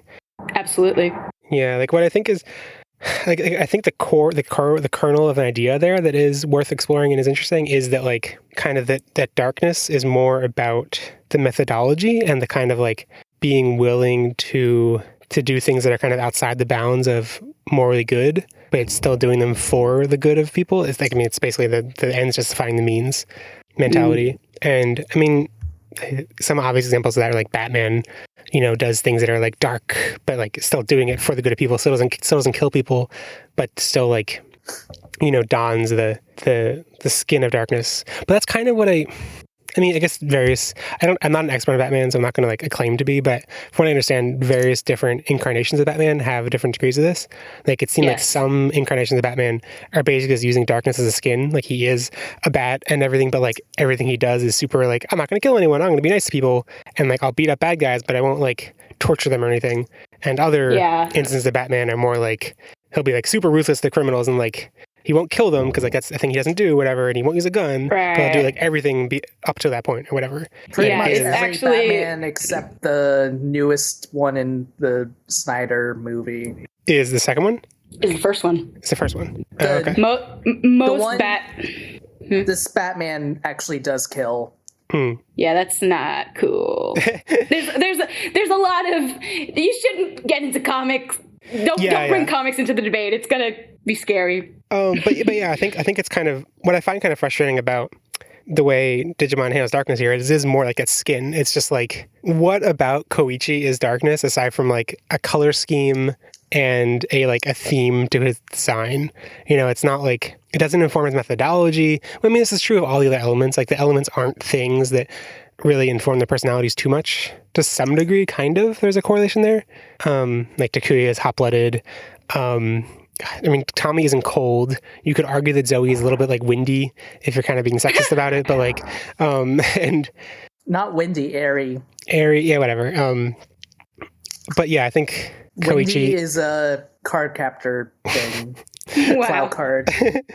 It's also a name of a character in a song in Breaking Bad. Wait, I think everyone knows it's windy. I think it's Wendy. Anyway, yeah. So I don't really love that skinning because it kind of like tries to make it about darkness, meaning more than that, but it is really just a skin. One example that I think is a good instance of where darkness is more than just a skin is I don't know if I mentioned it on the podcast before. It's a fan fiction of Harry Potter called Methods of Rationality. I've heard of that. Has anyone else read it? No.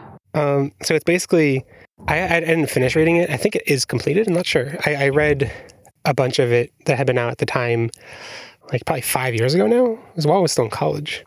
And the premise is that it's basically what would have happened if Harry Potter were, I'm totally blanking on this. If Harry Potter's parents, I'm forgetting the details because it's been so long. I think Harry Potter's parents still die, but it's that the uncle and aunt that he gets adopted into or whatever, passed along to, are actually scientists and like college professors. And so like he grows up being like way too precocious. So that by the time like the fan fiction starts, he's in like first year of Hogwarts, but he's like a 10-year-old or I guess 11-year-old, but is like, smarter than most college students and stuff. And so it's like, it's definitely doing the thing that a lot of children's or YA literature does, where making the kid much more precocious for their age than they should be. But, and he basically approaches everything about the magical world or the wizarding world, whatever, with a very scientific, rational mind. And it's kind of like the author is very much into rationality as a philosophy. And so like, it's kind of like, it's called Methods of Rationality. It's kind of a primer on rationality. That's actually really cool. Yeah, like he approaches the magical world as like doing experiments on magic and trying to figure out how things work. I remember trying to read the first chapter and I was like so mad at it. So that means that Asher would probably like it. I probably would. By the way, did you like American Gods? Well, I'm still like halfway through it, but I still like it. All right. See, it just goes to show.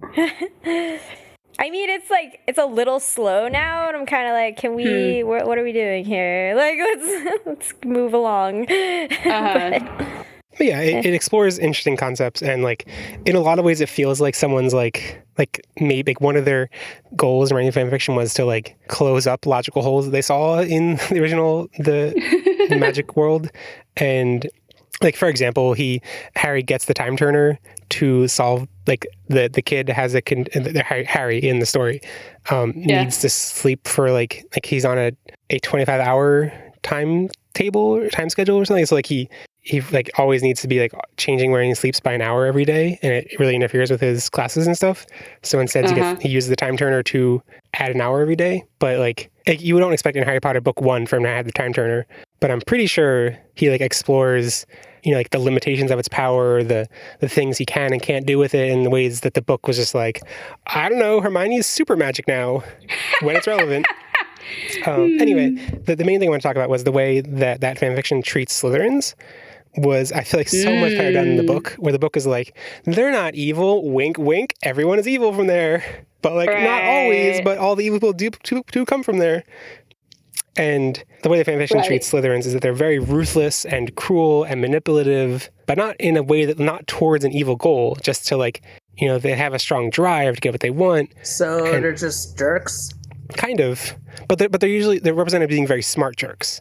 Like they're not dumb, they're not Ravenclaws and just trying to This is so hard for me to accept now that the Harry Potter fandom has like, taken Harry Potter and made it what it wants of it, and like that's just a widely accepted thing now. That like that interpretation.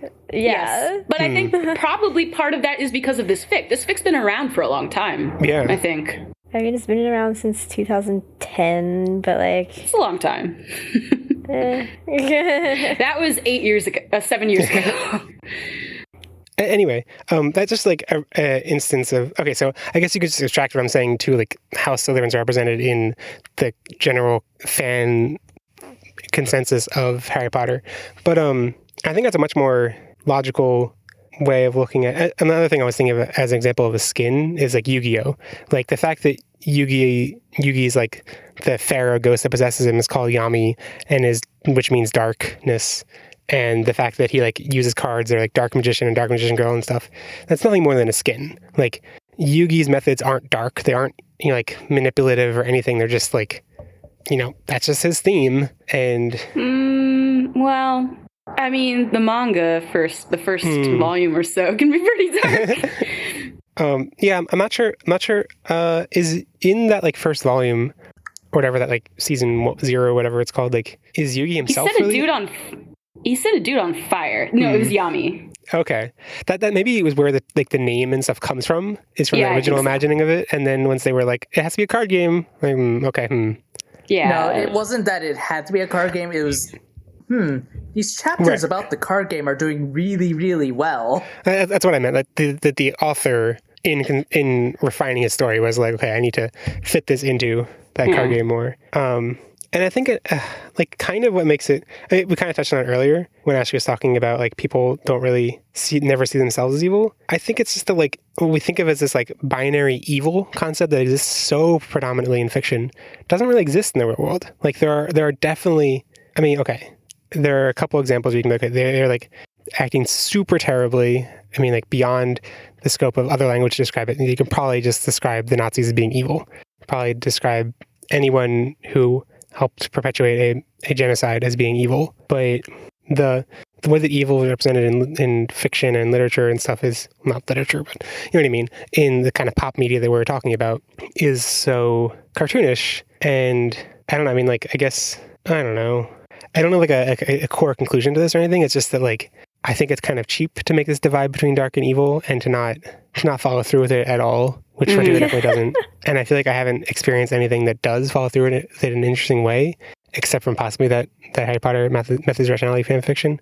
I'm curious if listeners or you guys have any suggestions for things along that route, and maybe there are stories that I haven't experienced or heard of that handle that better.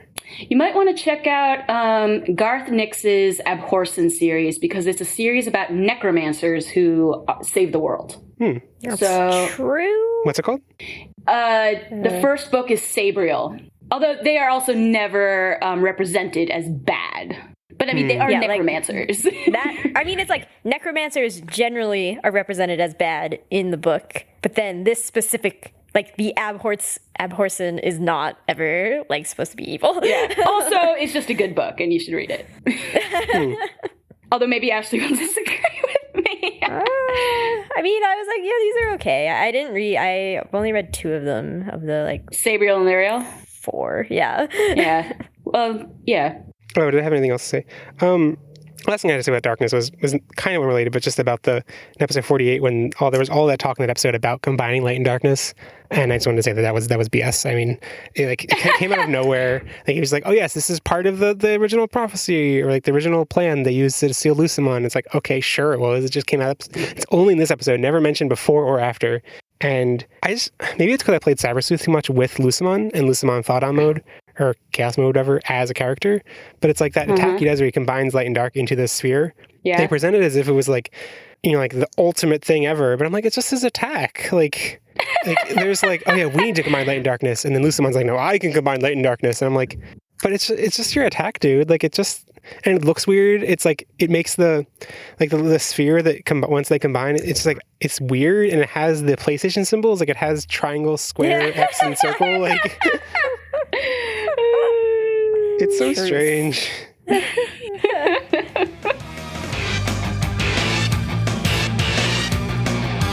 Okay, so now we want to thank listeners for leaving us iTunes reviews. I think, actually, I hesitate a little bit because I'm like, I don't think we're supposed to call it iTunes reviews anymore. Like, what? Apple rebranded its podcast platform. It's not like, it used to be called iTunes Podcasts, and now it's Apple Podcasts. So I'm pretty sure you're supposed to, I'm pretty sure, I should check the guideline, but I'm pretty sure the implication of that is it's supposed to be like Apple Podcast reviews now, I assume, which is weird. Sounds dumb. Yeah, it doesn't. I don't like it. You know what, Apple? You didn't have the foresight to not name your silly media player thing iTunes, so forget you.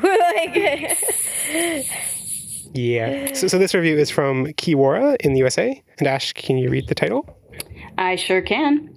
Nostalgic Flashback. This show provides a deeper analysis of Digimon than one would have thought possible, or even necessary given the subject matter. It's not necessary. Yeah, it's not. However, it looks at a highly regarded children's show from the early 2000s with the mindset of an adult, and analyzes it from many different perspectives, including gender and culture. My only complaint on at least the first few episodes, Jeff's microphone seems to dip in and out, making it difficult to understand him at times. That hasn't changed, and it isn't about Jeff's microphone. It's about the fact that he talks at Jeff. It's about the fact that he talks at 3 times the speed of a normal being because he listens to podcasts. I'm listening to 5 podcasts right now. Yeah. Otherwise, this is a great show to listen to for anyone wanting to recapture that feeling they had when first watching Digimon as a child. Thank you. Alternatively, we destroy that feeling with our adult perspective. I don't think we've done that. Has anyone, come to us saying that we destroyed it? We used to get some comments about, like the way we talk about gender was, I don't know that it ruined the show for them, but that, it was trying to, that they were, they felt frustrated by it because they felt like we were trying to ruin the thing they liked, and... I'm always trying to ruin the thing you like. JK, I love you. Yeah, it's frustrating because it's a fundamental difference in core beliefs, I could see how thinking about things totally differently, those kind of discussions feel like they're attacking your thing you love. I'm not going to address that. I'm not going to get into that. This was a nice review. We thank you. Yes, thank you. But now we are having an existential crisis. I have feelings about that kind of argument. I only have the existential crisis of how to reach out to people, how to get them to change from that opinion. Because I feel like most people that live in a bubble where they don't consume criticism that engages on that level, so then they never think about it on that level, so then they never, whenever they do see criticism like that, they think it's attacking it, and I don't know. Mm-hmm. People. Anyway. People are hard. Yeah. I mean, this episode proves the point of the review that we, go into things that no one thought necessary given the subject matter, like politics for Digimon for Deer. Well, that's that was unnecessary. Expected but unnecessary. And then I put it back and forth between Bing Translate several different times to Transgarble the review. And I think I've lamented this on the podcast, but I keep forgetting each time that I can't use Google Translate anymore because Google Translate is too good and doesn't mangle it at all anymore. Whoa. Poor Jeff. That's a big stride for the computers. Yeah. It's good for Google and for translation and for trying to consume Japanese text if you don't know Japanese, but it's not good for the podcast. So okay. Good for the world, bad That's for the what matters. podcast. That's what matters. All right, so here's Transgarbled. Title, Retro Flashback. Your available show was considered a deep analysis of Digimon, which was needed. However, it is a culture to analyze from a variety of viewpoints, including the gender by seeing the appearance of the child who has obtained a high evaluation from the early 2000s, and the idea of the adult. My only complaint was that, at least in the first few episodes, Jeff's microphone seemed to revel in understanding him during difficult times. Otherwise, he is listening to a great show. Someone who wants to regain their feelings when they first see the son of Digimon. The son of Digimon is best. See, I'm just listening to that and not reading it, and I'm hoping son is with a U. No, it's that's not. sweet. It's not. Oh, it's not? Why did you destroy my dreams? Oh, You're deliberately attacking this thing I love. This one actually worked really well for transgarbling because the sentences were so long. And yeah. So I mean, I don't know. So I don't want it to be just like really kept losing the plot halfway through them. Maybe I should try just in other ones combining sentences to make them this length because it worked really well. Anyway, thank you, Kiwara, for the great review. Now on to the Patreon topic for this episode. We got a couple questions from Ultimate Patreon, Mega Patreon. Mega. We got a couple topics from Mega Patreon Marcus. The first one we're going to tackle are about Lucemon and villains. So the first question he posed was, with Lucemon being voiced by Izzy and doing a fine job with it, who would you like to see from past seasons of Digimon voice act to play another villain? Ty. Or to play a villain? Ty? Kazu. That would be great. That would be Also, something. it is not the first time Mona Marshall's voiced the villain in Digimon. Really? Really? Who else did she voice? What was Arcanimon. Really? No. What? No. That's What? not true. That's not true. This is fake news here. Somebody needs to go verify this. Do you not hear Arcanimon in one of Lucemon's voices? No, I just hear Izzy. I'm pretty sure this is yeah, actually wait. just wrong. Apparently, Ha! I'm wrong. she was Terriermon. I was like, That there's I no way you're correct. Damn it. Ha, ha, ha, ha, Wow. ha, ha, ha. Fake news. Fake news. I mean, not to spoil things, but apparently she does play the like main series villain in Data Squad. Really? That's in the future. Yeah, we don't deal with the future here. Wait. Main villain. I like Andrew's just confused. waiting for Andrew to compute what's going on. Yeah. Wait, now I'm confused because apparently the voice actor of Arcanimon also plays that main series villain of Data Squad, so I'm confused now. What? I'm really No. confused. This is fake news. All of it. It's all fake news. Well, why are there different forms? I don't remember there being different forms of this villain. It's like the one form is voiced by Izzy, the other form is voiced by Arcanimon /Togemon /Renamon. That is I don't know, I guess super this is weird. I don't hard understand because- anything anymore. This is hard because I found it very distracting that Izzy was evil. I found it distracting at first, but I think after like half an episode, I kind of soaked into it. I think I was like, oh, this is all of Izzy's like inner frustration at wait, being wait, the IT guy. My answer wait. is Takouj. I- TK's voice actor. I totally forgot that's actually a thing that Jeff Nimoy said about What? Data Squad. Really? What? I forget. I don't know if I can pull up the source for this, but in some interview he mentioned, because I mean, the final series villain. I don't want to spoil it too much because Ashley hasn't seen. Wait, Asher, you've seen most of Sabers, all of Sabers, or Data Most of Squad? Sabers. Okay, and Ashley Yeah, hasn't whatever. seen. Ashley's only seen a couple episodes subbed. So I Is don't that want to spoil the it too much, fifth but like season? the series villain is. Jeff Nimoy at some point said that in writing the series, his headcanon was that it was connected to Izzy somehow, and like he wrote in a specific line that's supposed to like confirm that. I think is how that went down. Oh, okay. Interesting. Folks putting their own No. headcanons in their things that they work on. That's great. I think it was like a joke, not an actual Yeah, but headcanon. still, it's funny. Hey, I changed my answer to TK because TK has the darkness in him and he should be evil. Oh. Yes, yes. So are we talking like Yes. Wendy Lee TK or the next guy? I forgot. wait, there are I two guess different people? 02 TK. 02 TK? I'd love to hear Wendy Lee voice the bad guy. I would like to hear Yoli voice a bad guy. Doesn't she at some point? Yes. All right. Considering that your the wishes- character I am specifically mentioning is a certain character from Tamers. You can spoil Tamers. Riley? Yeah, what? Are you talking about Riley? She's not a bad guy. He's not a bad guy. What? Wait. Oh, never mind. I read this wrong. For a second, I thought I read the TK's voice actor was Joe. And I'm like, no, what? But it's that he was Jim Keto. Oh, really? Oh. That's interesting. Yeah. But apparently, I didn't realize that TK's original voice actor is Daigo in Try. What? In English. Really? Right, they replaced TK, but then retained him as Daigo. Oh my Yeah, gosh. Try is weird like that. Yeah. That's super weird. But yeah, I think, was it Ashley's suggestion of Ty? What? No, I think that was Andrew. Andrew. I mean, said I like that because I think Ty, I like that it would be someone that we like grapple with, like grasping at first. We're like, wait, what? No, they can't be. No, what? Oh, okay.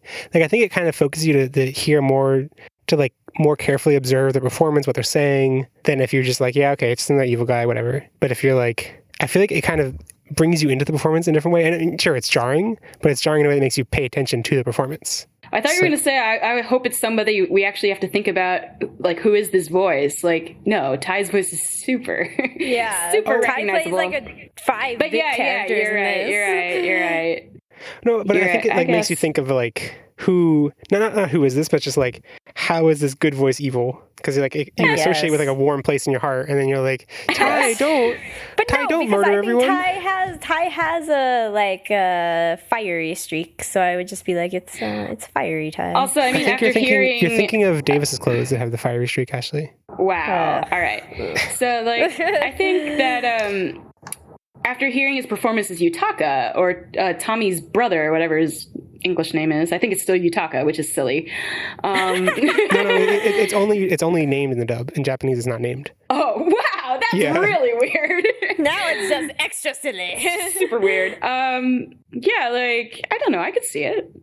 I mean, Tommy's villain. Tommy's brother is basically the villain in the series. Yeah, absolutely. No, but like he sounds mean. Is what I'm getting at. So, any more voices? I can't think of any like really, because I think it has to be like for my argument of it being someone that you associate with a good voice that warms your heart. I think it has to be Ty. Well, what was your reaction to? I mean, did you recognize Beacock's voice as Monokuma? No, I didn't. But that's so.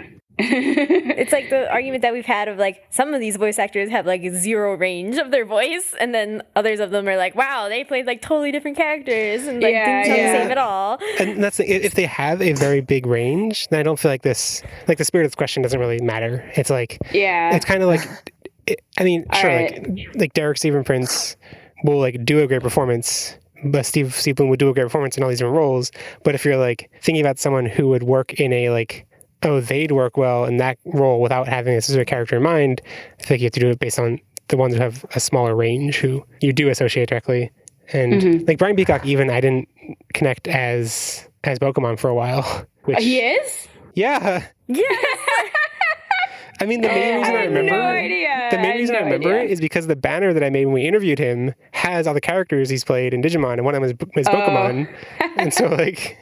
And he recently commented on our Facebook, being like, that's me. Aww. It was just a random picture, though. It was just like Pokemon pulling Neymon's pants, and I wrote no comment, and then he said, that's me. I really like him. I'm sorry I forgot your first name, Ryan Beacock. He seems very nice. Yeah, but if you want, like, someone who doesn't sound any different no matter what role she's in, it's Laura Jill Miller. Yeah. I think we heard her as a bad guy. And oh no, we heard her as a teacher. Same difference. Wow, that is not nice. I say this as a teacher. Amazing burn. But like every show she's in, it's easily recognizable. Like in Scryed, she's like a sort of evil character actually, but she still sounds like Kari. Yeah. And I guess in Digimon she's only been Kari and the DJ from season 3, so there's not much of a thing people can pull from other Digimon seasons to connect with. But like, and then Juniper Lee from The Life and Times of Juniper Lee, she still sounds like Kari. Anyway, more questions. So the next question about Lucemon and villains. With Lucemon having a god complex, what type of villain would you like in Digimon and why? I'd like to ask him to expand on the question, but he's not here. Oh, well, I mean, just like villain with a god complex that actually has a reason for it, maybe. Yeah, I would like to see more villains with. I mean, we're going to get what I want in Sabers, and partly why I want this because it's informed by what I like about Sabers. Sabers is the best. Yeah, like in terms of having a villain who is motivated by realistic beliefs, and I also don't think it's like what a lot of things they try to do that realistic belief thing is like then make them not like what Tamers did with the Devas ultimately being kind of redeemed, like, oh, they were just like kind of confused or whatever. They were just doing what they were told. They were doing what they were told, and like I kind of. But they're still racist, right? Like I think we when we were analyzing it, we're like, okay, Jushamon was still extremely racist and quote unquote evil in his approach to like in treating it all very racistly. And I feel like most people, instead, the impression they get is like Jushamon worked with them in the end, so I guess they were good. And I feel like the villain I'm thinking of. Salamon's just an asshole.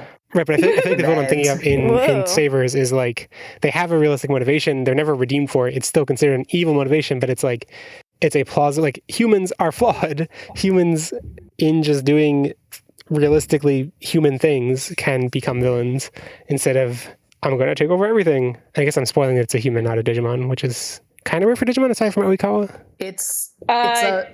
There's Ken also. Oh, Ken. He's my little He was precious a baby villain boy. for a while. He's my precious baby boy. Oh my god. Yeah, he only tried to tamper with the darkness and created a monstrosity. Don't He did a insult lot him. of things. He's my little brother. Yeah, I guess in the answer to like what kind of villains I like to see more, I guess it's Ken. He just wants Ken to be in all of the seasons and see how that works out. But also Yelzamon. So you just want more Dark Stephen Prince, is what you're saying. I guess so. Do we have any more like type of villains we'd like to see? Ones that don't suck. Wow. I wouldn't want any future season Digimon to like repeat literally Ken or Mon, but like take the things that people loved with those characters and remix them. They kind of did that with the younger brother in Cross Wars. Do it better. That's my question. That's my request. Because he thought of the digital world as a game. Yeah, they do use that. I would like to see a villain that does not just want to like destroy a world. Like Yeah, I want to see more like take it over types. Like and be Yeah. smart about it. So Myotismon, He wasn't smart about it. true. But yes, he's one of my more up there villains. I don't know. Leviathan seems to be going for that. I don't know what you're talking about. Atmon, You know I don't watch that. I know. Hello? Yes. Jeff, did you die? Why aren't you leading us, fearless leader? Maybe he did die. I hit the mute button somehow. Oops. I don't know Yeah, how. that's the article.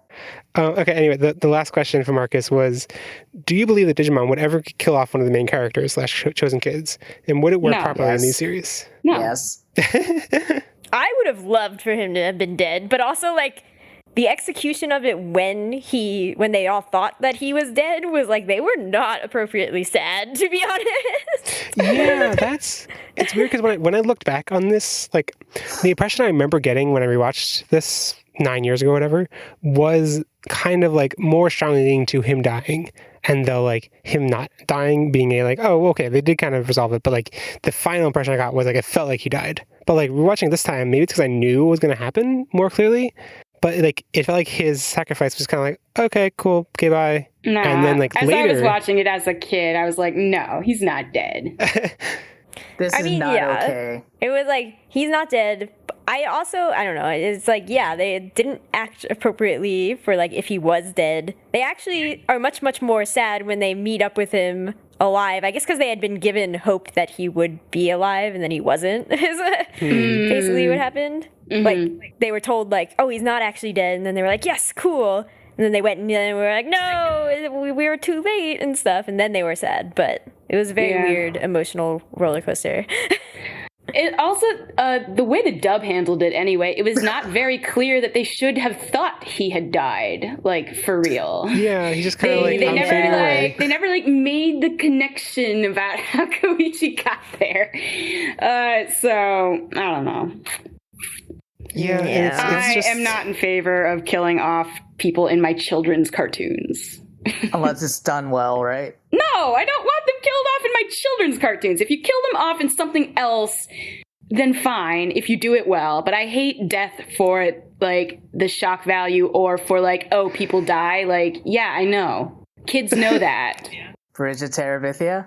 That was done well, and I cried. All right? And I hate it, and I'm never reading it again. But, like, it was done well. From what I remember. I don't actually remember very much because I only read it once because I was too sad. I kind of find it frustrating how like Frontier gets all of the like reputation of being so dark and they killed Leomon and stuff, but there's still a definite Frontier? Oh, Tamers. They sorry, killed Tamers. Leomon. I was like, what? Nobody dies in Frontier. Anyway, Tamers, like gets a reputation, but it's still like they did not. It's still like it's safer for them to kill off a Digimon partner than it is for them to kill off an actual kid. And I don't know. I understand why that's safer. Totally. But I kind of wish that like it happened once just to like, I wish they tried it once. maybe. No. I mean, Ash I is get- never in favor of people dying in stories. It's just a thing.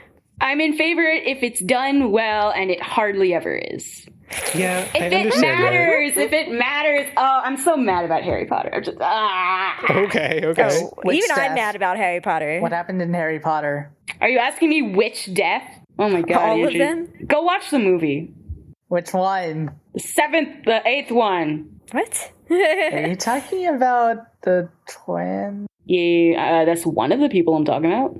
Yeah, I see your point, Ash. That, like, children's media isn't really about that, and yeah. Is it not? No, because plenty of children's media is about like dealing with hard crap these days. Yes. And death would be one of those things. Yes. So I don't see how this is a contradiction. I don't like it. I don't like it. I don't like You're it. Koji. You're Koji. I can't find it. I can't find it. I don't like It's fine. There you go. It's that death stops any chance of growth. If you're killing a character off, I want it to be because that character has, that is part of that character's arc. With Koichi dying, I see it, and it's also BS. Like, I mean, it's part of his arc in that, like, he didn't have an arc to begin with, but then it kind of made his right. it made a little dip in there. Yeah, like, I don't like it when its point is to make the characters sad. Like, that's stupid. There's other ways to do that. Okay. I'm not gonna argue this with you. Our standpoint is a little bit weird and skewed in that, like, we are adults who consume children's media, and from that standpoint, I totally understand why, like, any other adult who consumes children's media doesn't want that space, doesn't want that kind of media to explore these kind of topics. Because the reason we go to kinds of things is often not to escape, but to, like, just not really think about those kind of things. I don't like this in any media. It's not just kids media. Ashley knows this. Yeah, I was like, no, Asher is talking about general media. Yeah. But my point of view would be that, death is a big part of life. So but like, people get sad about it, Asher. That's just a thing. They never handle it well. Wow. Big, bold, so bold. I'm very angry about the... Bleh. We've had versions of this discussion before. I know you hate that Finnick dies. It's BS! I'm so mad! I was just thinking about the Hunger Games. I'm always thinking about the Hunger Games. But see, like, Digimon is... I'm trying to think of, like, a similar question that I think of is... I mean, I guess I've been thinking about this a while because it's been so long since Kingdom Hearts 3 has not come out. But, like, I remember a couple of years ago hearing some fan speculation about, like, who could die in Kingdom Hearts 3. And I was just like, no one can die in Kingdom Hearts. Like, it's not a thing that, like, maybe they would pull it off in Kingdom Hearts 3. But, like, the way every other Kingdom Hearts game has been presented is, like, a character dies. Oh, wait, they were actually alive. Oh, wait, they were actually split into two metaphysical bodies, which are then reunited when those things die. And then they come back together in the original body. So, like, having a character just, like, die is, like, a thing that's been... Not that it hasn't been in the shows, in the series vocabulary. It's been there and, like, debunked before. It's like there have been lots of fake outs of characters who you think they're going away and they come back in some glorious fashion. That for a character to actually die, it seems like something I couldn't really pull off. Whereas Digimon, I feel like it isn't like that, where it's like it just wouldn't fit into the universe. It's more just like it hasn't tackled that. And I think it's in the realm of possibility that it could tackle that. I mean, Atmon, which is the current Digimon series airing, I don't think it's going to be something that tackles that. There's actually a thing that's in Atmon that I've seen a lot of people, it's kind of like a quantum state now where people don't really know what's going on. It hasn't been revealed what's going on fully. Some people think that it is a death, like a full kind of consequential death. And other people think that's going to not, my stance is that it's probably going to be completely I don't reset. think it's going to take, that is a really young kids show, and that doesn't seem like it'll take. Anyway, so my main point is just like, I feel like Digimon could tackle it. I don't know. I feel like they have. I don't know if they would do it. I don't know if they would do it with a main character. Yeah, that's true. Especially if it's a marketable main character. Exactly. I was just thinking that. I was like, no. I mean, they already gave up on Henry though. They could just kill off Henry. Dude. I like Henry. Yeah. So I think strategically it makes sense because I feel like they explored going down that more quote-unquote darker route with killing off Leomon in season 3. And I think in terms of franchise's success, not critical success, but just like popularity, the lesson to be learned from that is that it's not a super popular thing to do. It doesn't really fit into like the brand ethos or like the cheery, peppy, fun kind of thing. So I don't know, maybe we've seen as much as it'll ever go in Digimon.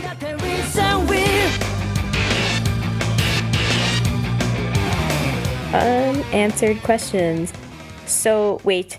I might have just missed this, so it might not be an unanswered question, but does Patamon remember stuff from when he was... No, right? It's unclear. I think by and large, no, but also like when he sees Angemon in the episode with the other kids, he's like, that's what I'm going to be someday. And it's like, okay. Yeah. Okay. It's weird. Yeah, I had what is the mechanics of I get to scan the good data but not the bad data. Yeah. And We don't no, talk about seriously, what happened with Koichi and Koji's mom? What is this crazy story? Yeah, Ashley talked about that a bit offline about how, like, Ashley, when she first watched it, was a bit confused why, like, when they're talking, Koji refers to his mom and Koichi refers, like, they each just say my mom when they have the same mom. Yeah. And it's, I mean, we realized when I was watching it that, like, there's like a line that justifies it, which is that, like, Koji says that he promised his stepmom to only call her mom. Yeah. Which, like, I guess it makes sense to promise her that he will call her mom. It doesn't make sense for that promise to be, you are the only person I will call mom. That's a weird construction. Like, well, I think it makes a certain amount of sense in, like, the fact that he's 11 and... No, there must be one mom. But then he went and called her our mother. So I thought, yeah, all wait, right. I was confused when is this purposeful? Like, did he like change his memory? Because in that scene, Koichi is like, I want you to promise me something, and it's when you go back to the real world, you'll go visit my mom. He says my mom. And then in the later episode, when Koji is remembering it, it says our mom. I have screenshots that prove it, and I was like, wait. I didn't notice that, so what is the point of this? Continuity errors. Purposeful? What's the point? No, but it seemed like it could have been purposeful. Yeah. Like, he went back and retroactively was like, now I accept her as our mom. That's actually kind of cool. I kind of like that. Yeah, I suppose. I assumed that the awkward writing in that episode with, like, each of them referring to as my mom, I don't know the dynamics of a Japanese household, but I assume that it is actually more, just from, like, the limited bit of, like, Japanese media that I've consumed in Japanese without subtitles or whatever. Like, I think it's more, like, the terms of mother and stuff, mother, brother, sister, big brother, and that kind of stuff, can be more of, like, the household thing and not so much, like, actual family bond. So I think in that context, like, I'm thinking of, like, a show that I watched recently. It is a J-drama, and in, like, there's about a girl and her father who move in with this other family. She has a crush on the guy who's her age, and like, the mom, like, they refer to each other as, like, big brother, you know, they're just living in a family together, or living in a house together. And, like, the mom also refers to the brother, to the guy as big brother, even though she's the mom. So, like, my point is I think that the way that would work is that, like, it's expected that when Koji refers to my mom, he means his household mom. And when Koichi says my mom, he's referring to his household's mom. And they have different households, so it makes sense. But I'm not 100% sure about that. And also, they could change that when they translate to English, so it's not really justification or anything. We brought this up before, but where did all the evacuated Digimon go? They were all saved. They and then they just... We don't ask questions. We don't ask questions. No, They were on the moon, and then the moon exploded. Oh wait, and then... I'm thinking of the primary village. Right, the primary / secondary village They're all Digimon dead. do. We see them flying around. Actually, we see them flying around as eggs. I'm like, I guess they died and turned to eggs again. Like, Yeah, I think so. It's like, that was grim. Hey, we hatched. Oh, we're dead again. I don't think they meant that to be so grim, but it kind of is once you think about it. Super grim. Super happened, too. Oh, but, like, I feel like it's kind of neatly summarizes the series that you have this, like, okay, at least the Digimon are safe, and they ride off into the sunset, and the next episode is like, world's gone, no idea where they are, everyone's quote unquote safe, but nowhere to be seen. Like, Yeah. Well, technically, since the Starmon people were on the other moon and that also got destroyed, that means they're also dead. Yeah. Everybody's dead. Yeah. How were they able to defeat over a lot? How were they able to defeat the Reunites that one time? Like, what changed? The belief in themselves and this stuff. Gosh. Duh, did you not pay attention? Oh, I'm sorry. I feel kind of bad. Like, after watching this, I realized that, like, including that first episode. Wait. It wasn't the belief in themselves. It was that Crusadermon started to doubt her belief in Lucemon. Oh, okay. That actually, I buy that more. Yeah. It was definitely And that. then Dynasmon couldn't believe that Crusadermon could lose, and then he was defeated. Right. But I my recollection of this episode, and from reading summaries before, skimming summaries, was I thought that, like, the episode opens with Lucemon destroying the Reunites, and they don't really fight them. But, like, after watching it, I'm like, this kind of would have fit more in the last arc. So sorry for this division. It's okay. Then we would have had a 3-episode episode. Yeah, exactly. We want to avoid. We also didn't want to have a 12-episode episode. Yeah, I would have killed you probably. There's a line, or they mention it later too, like Bokumon says, everyone knows it's impossible for Digimon to go to the real world, but that's what Trailmon do. That wasn't quite no, but it's not quite the real world. It's like a... Yeah, I guess that's your point. It was an in-between space. Yeah. But True. like... It's a liminal state. That's such BS. The toy Agumon were trying to get to the real world. Yeah. This is not a thing everybody knows. This is not a thing everybody knows. But, like, when you think about it, that elevator that goes to the space where the Trailmon are, that goes, like, that would be, like, the core. Like it went down so far that it would be... Earth. Yeah, it wouldn't make sense geographically in Earth space. You'd be dead. Cool. What? So on that same note, why do they need to return through the Lucemon wormhole when they could just take a Trailmon at any point? Because they destroyed the terminal thing. No. Maybe they need to go, like, really fast to save Koichi. Oh, that actually, I buy that. Did anyone else notice when they are... This is when they turn into Susanomon in the Shibuya basement, whatever. And so it's like they all 5 hold up their hands, hold their Digivices before they transform into Susanomon. Anyone else notice anything weird about that scene? No. Okay, I'm gonna upload the screenshot of all 5 of them holding up their... Is it the wrong Digivice? No. I mean, that might be... No, that's not a thing. It's all the right Digivices. There are 6 Digivices, though. They drew Koichi again, like... Oh my god. Oops. I mean, it's not... Like, I could buy it as being like, oh, he's there in spirit if it's like his hand was grayed or like faded out or anything. But no, it's just... Maybe they reused footage or something. Hey! Oh my god, they messed up. That's not an unanswered question. The answer is they messed it up, okay? Maybe the one they healed was actually a second Koichi, and the first Koichi was with him the whole time. Okay. It was a Kosan. That was a really bad Japanese joke. That's bad. It would be like Komi, wouldn't it? What was it? Wouldn't it be Komi? I mean, that could be. Isn't that like a shipping name? Yes, that's the shipping name for Koishiro and Mimi. Yes. Oh, I was thinking also Koichi and Izumi. Or Koji and Izumi. Koji and Izumi is Koizumi. I don't know about Koichi, actually. Huh. Do they even interact once? Yes, they do interact exactly once. Oh my god, I was right. Any other answer questions? Oh, I feel like I had one, but I didn't write it down, so... Oops, you messed it up. The answer question is, what is Ash's unanswered question? Yeah. We just don't know. We'll never know. Mm-hmm. It's just one of those mysteries.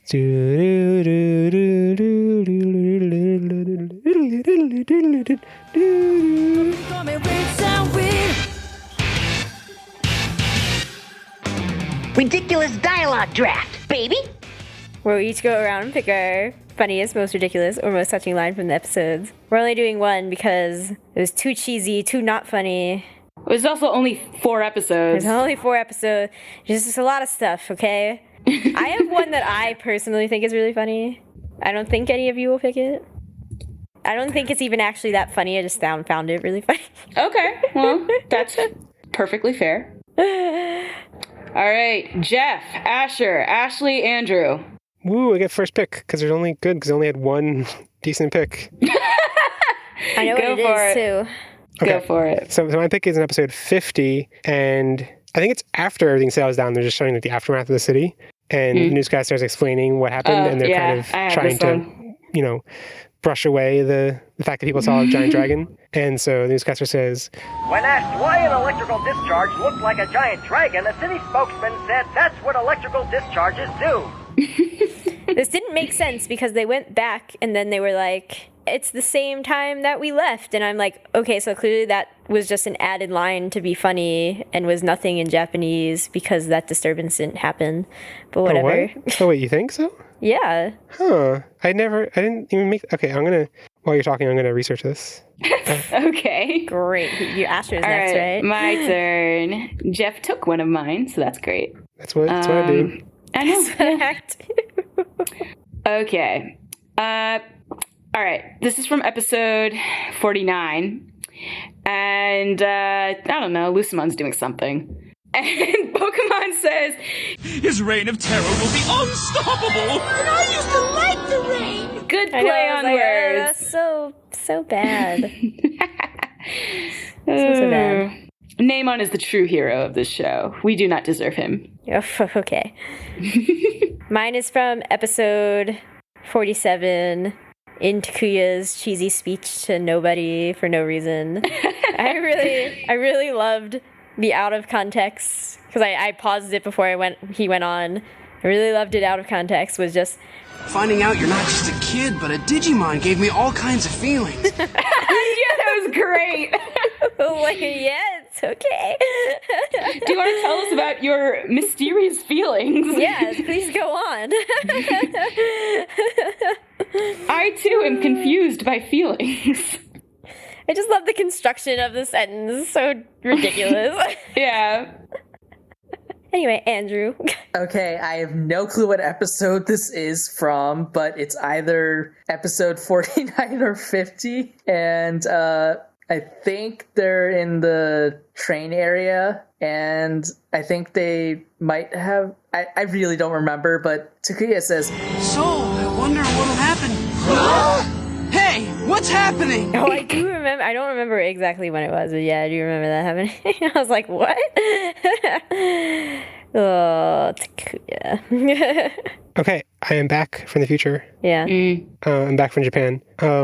I couldn't really understand Japanese. So I think what they're saying is that there's been a delay, and they don't know what the source of the delay is, I think is what they're saying. Right. So yeah, I totally didn't realize that everything's been reset and the station hasn't been destroyed after they defeated it. There was no electrical disturbance. Yeah, huh. I never thought about that. Yeah, I never did. I didn't the imagery that's definitely shown is the train pulling to the station like it's been unaffected. Mm-hmm. Hendayo.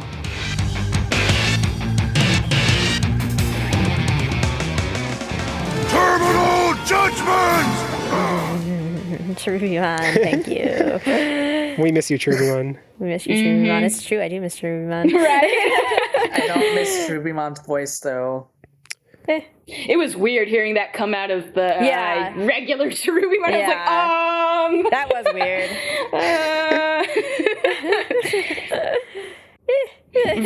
Villains we don't want to hear voicing good people. Yeah. Too weird. I don't know what happened in changing muting the system audio so I could watch that, and then coming back. Now I hear myself when I talk, and it's weird. Oh, something I don't wanna change. Want to know who my most valuable Digimon is? No, we're not. That's the way we end it. So, any last thoughts? Frontier is the worst season we have watched so far. Facts. Ouch.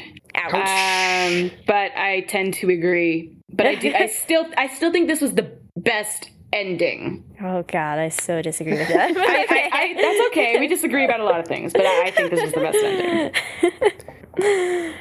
Can we talk briefly about the nudity? Because we had it as a title, and it didn't even come up in the topic at all. Full frontier nudity. I am so mad about that. It was so good. You're It's mad okay, about the change, or mad about what? We didn't pick it. Oh, it's a title, yeah. So we I'm picked not. another one by me instead. Aw. Your life's real hard. I don't know. I don't know too much to say about this, but I wanted to just like briefly mention because I don't know. There's a lot of people who see any kind of censoring like that as a like crime against the original work, and like I've seen not recently, but like a while back, people. What? They weren't censored in the original? Oh wait, did you not know what they look like in Japanese? Oh yeah, I don't know what scene we're actually referring to. So it didn't Are we seem like talking about excessively. Koichi? do you remember all of the scenes where they were like floating around naked? And I mean, there are plenty of them in the English version that were retained because they couldn't do anything about it. But there are lots of scenes where they're floating around naked, and there are like the stuff from the background, the wavy stuff. Yeah, is in front of would them. come and cover their parts. Right. That was all from the dub. Really? Yeah. They airbrushed it. And Were they just like naked glowing? Like Yeah. where you couldn't see anything? Oh, Right. okay. So like, yeah, and that's I mean, I thought they was really funny. It looked Yeah, so I ridiculous. mean, I remember one instance of it because I was like, that's kind of weird. Like, I know that they're not showing little tamers there. Like, come on. Like, Little spirits. Little Trailmon. little Showman, right? Oh, God. Is that what we decided it was? So this season at least. But yeah. So I've seen like comparisons comparing them, like, oh, people are kind of like frustrated when they change things like that. I don't know. I feel like my impression is that in Japan, that kind of nudity, it's not even nudity. It's like indirect, almost nudity. It's still nudity. I suppose. Yeah. And honestly, there are like kid shows where they show like private parts. Really? I didn't know that. You're allowed to do but that like, for if they're like goofily drawn, right? Yeah, I think so. I think I've seen that. Yeah. So the one that Andrew linked to was when Koichi's floating around, and it kind of like no area that would be his private parts is actually shown, but you do see a lot of his stomach. Although you can almost see the pelvic area. Yeah, Almost. Not quite. And so in the dub, they added some of the pattern in front to cover his like, so it doesn't go really below his abs, I think. Or No, the his really chest. funnie one was Koji and Takuya. Yeah, that's Yeah. the one I'm remembering. That's what I'm After gonna. they defused. Yeah. Yeah. Yeah, I just took a screenshot of it. That's But the it one doesn't- that I was like very confused about. I was like, okay, that Super one I funny. assumed it had been added. Oh, really? Because I thought it was actually well done because it looks like they're like in the back. It looks like they're really far back. So like in the space. No, it did not It look just like didn't that. make any sense. It looked goofy. It looked hilarious. Yeah. But it actually, I don't know. It did something more than just airbrushing because It moves. Oh, the thing moves? Because I was looking like in Japanese, and it so. definitely like the background behind them moves in one shot, and the next It shot doesn't move. does? Yeah, like because the kids move at a different rate in the background because it's like a parallax effect or whatever. So I guess all they had to do in the airbrushing in the dub was just make that thing match the background moving. Huh. But yeah, I don't know. Right. So if you accept that like in Japan this is much less of a big deal, is more common and accepted, I assume it's just from like going to bathhouses and just being in front of people totally naked is just much more common and accepted. And I also think like among families is more accepted. I don't know this for sure, but the impression I get from Japanese media. So I don't know. From what I understand, it's only kids. What do you mean? It's okay if it's private kids. parts. I guess that makes sense because it's like they're young enough to not have anything explicit developed. So basically, if it's not sexualized, it's not going to get censored. I guess so. That's why you have the light beams and steam and everything else. But see, I don't know. I accept that the different cultures have different sensibilities and that what is okay and is not controversial from a Japanese perspective is controversial from an American perspective and other cultures, and to adapt the level of what is shown based on that to keep a similar level of like I think it would be poor localization for something to be not at all controversial in Japanese, and then when they bring it to America by retaining it completely, it is controversial. Like I feel like that's, I don't know. It's murky because to some degree, like how much is okay to change, and when it's just dialogue, when it's When it's just dialogue? No, not just. Actually, dialogue is, controversial change too, but I'm thinking of, there's a recent example that kind of blew up in the games community because there was, have you heard about this, Ash? No. There was, I forget what game it was, but basically in the background there's some like Japanese company, I think it's JKK, and they want to put like a reference to that. Oh, but we're like, talking about Akiba's Beats? Oh, the Akiba strip? No, Akiba's Beat, which Akiba's is a Beat. spin-off game. Anyway, so like there was a reference to this company in the background that said JKK, or no, I mean the real company's JKK. So they obscured it in Japanese to avoid copyright and called it KKK, not really thinking that had any connection. And so like when they're localizing it to English, they were going to change it. They had to completely change it. They were going to change it. Or they were going to change it because like the Japanese developers not intended to be a controversial reference to the KKK. They didn't like realize it was a reference to that. And one of the localizers was like, "No, I refuse to change this. I refuse to like censor. I'm going to like I'm going to quit." And like then I think he did quit and then was like requested to be taken off of the credits and then basically like posted this to his whatever edgelord community forum. But the thing is, this is also like a minor detail. Right, that's the thing. So it's like it's not even important. Right. I think that's like there's a spectrum, and it's like that's on the far end of the spectrum where it's like, yeah, of course, like changing things like that is like so minor, like it's so obvious to change them to keep the like intended cultural context that in Japan that's not a controversial thing to see, so it shouldn't be a controversial thing to see in America or wherever you're pointing to. But like I don't know, it's definitely a much bigger question, like what do you change when it's like visual, when it's stuff like this where it's like you have to actually airbrush or change dialogue or I don't know. Do things that Disney tells you to do. Yeah, I'm sure we're going to get to that more when we get to Citramon in Data Squad, so that'll be a thing. I can't wait for that. Because I don't know, I generally weigh on the side of like, I think it's totally valid and a good thing for localizers to change these things to keep the, like to kind of retain however a Japanese person in the Japanese context would react, to kind of retain that as much as possible for someone in a different context. But there are things you obviously can't change, like, like religious imagery, like Western religious imagery in Japan would get a totally different reaction from Western religious imagery in America. So you can't change that. You're not going to change the theming of the Digimon and everything. So it's tough and it's murky, and I think people throw on words like censor, like, oh, they're censoring, oh, it's evil, and it's like it's so much murkier than that. And I think this was Full Metal Alchemist. They had to redraw something Greed was affixed to because it was a cross. It was a cross. Mm-hmm. Yeah, that I don't.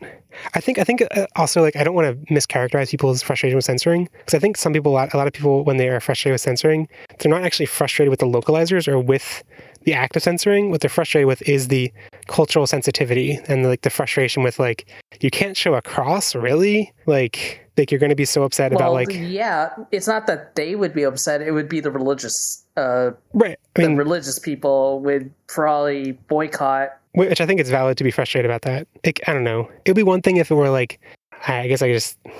When it's a majority group that's going to, like, when it's like you're quote unquote attacking Christians, then I'm like, If it were, if it were something that was like demonizing, if it had like a Star of David as part of a like demonic chant or something, I'd be like, okay, that seems a little problematic. Oh or my like, god, I saw something where this person got a Star of David instead of a pentacle. Yeah, it happens. Yeah, I guess I chose a bad example because like that is an easy thing to mix up.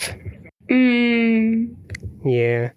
The person who got the tattoo was pissed. Oh, it was a tattoo. Oh, no. Oh. I just wanted to briefly mention this because we did make fun of Susano and called him Susan in the recap. If anyone is curious, I will link in the show notes to Susano, the myth of in Japanese mythology, storm god of thunder, who defeats Orochi, which is very different than Orochimon. Not very different. I mean, they are very similar. It's just weird that like... well, no, it's weird in like the Digimon scale of villains where it's like Orochimon is like a minor thing. Susanomon is a huge deal, but like, for two whole episodes. Yeah. 3? 2.5. No, 2.5. Not even 2.5. 2.1. Nope. Yep. Sounds about right. Also, you using Susan was super weird because our mom is named Susan. Yeah. Oh. Meh.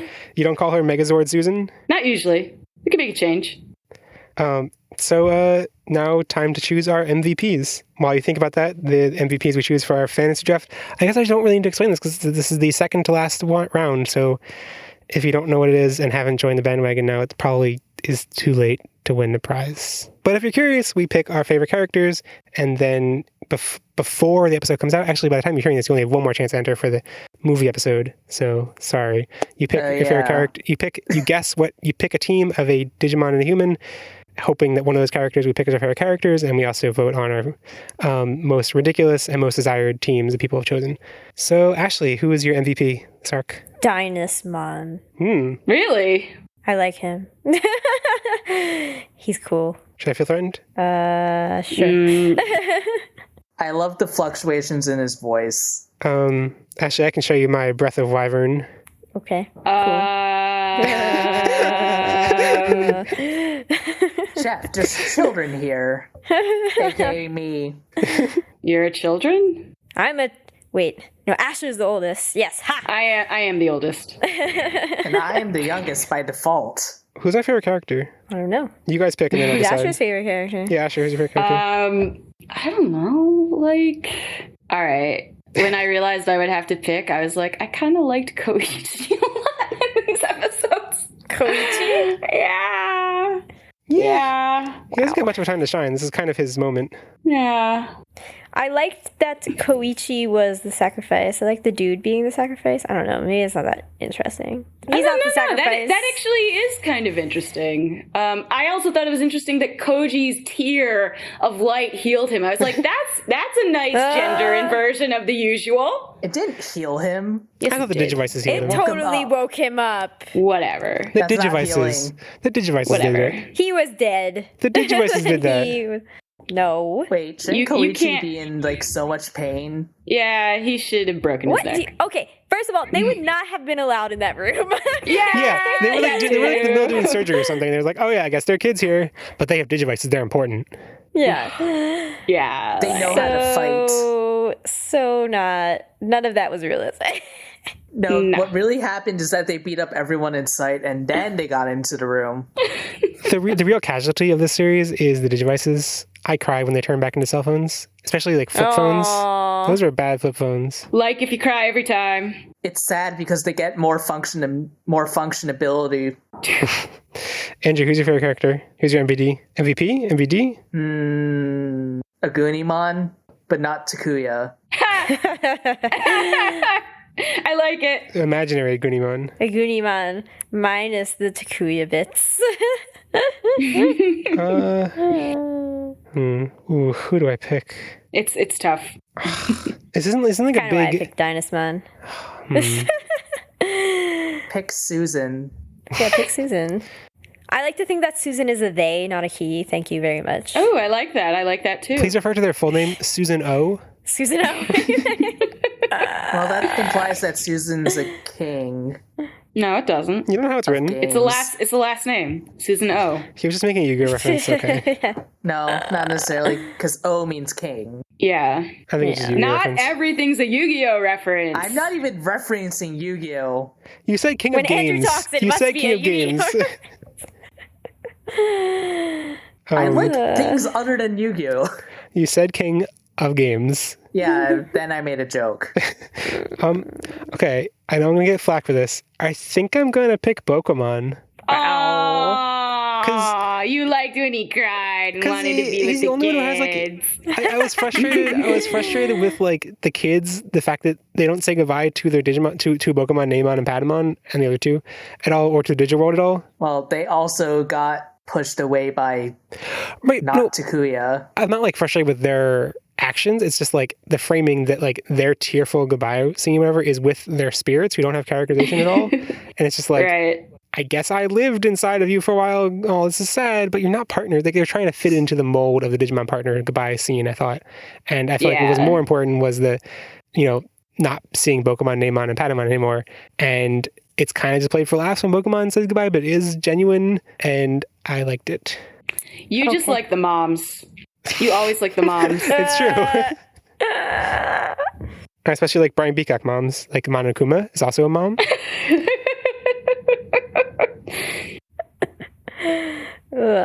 Yeah, so hopefully you picked those in the fantasy draft. Nobody did. Yeah, I kind of Nobody is gonna pick Agunimon, but that is not Takuya. Nobody's gonna pick Koichi. Nobody's gonna pick Dynasmon. Come on. Yeah, we screwed everybody.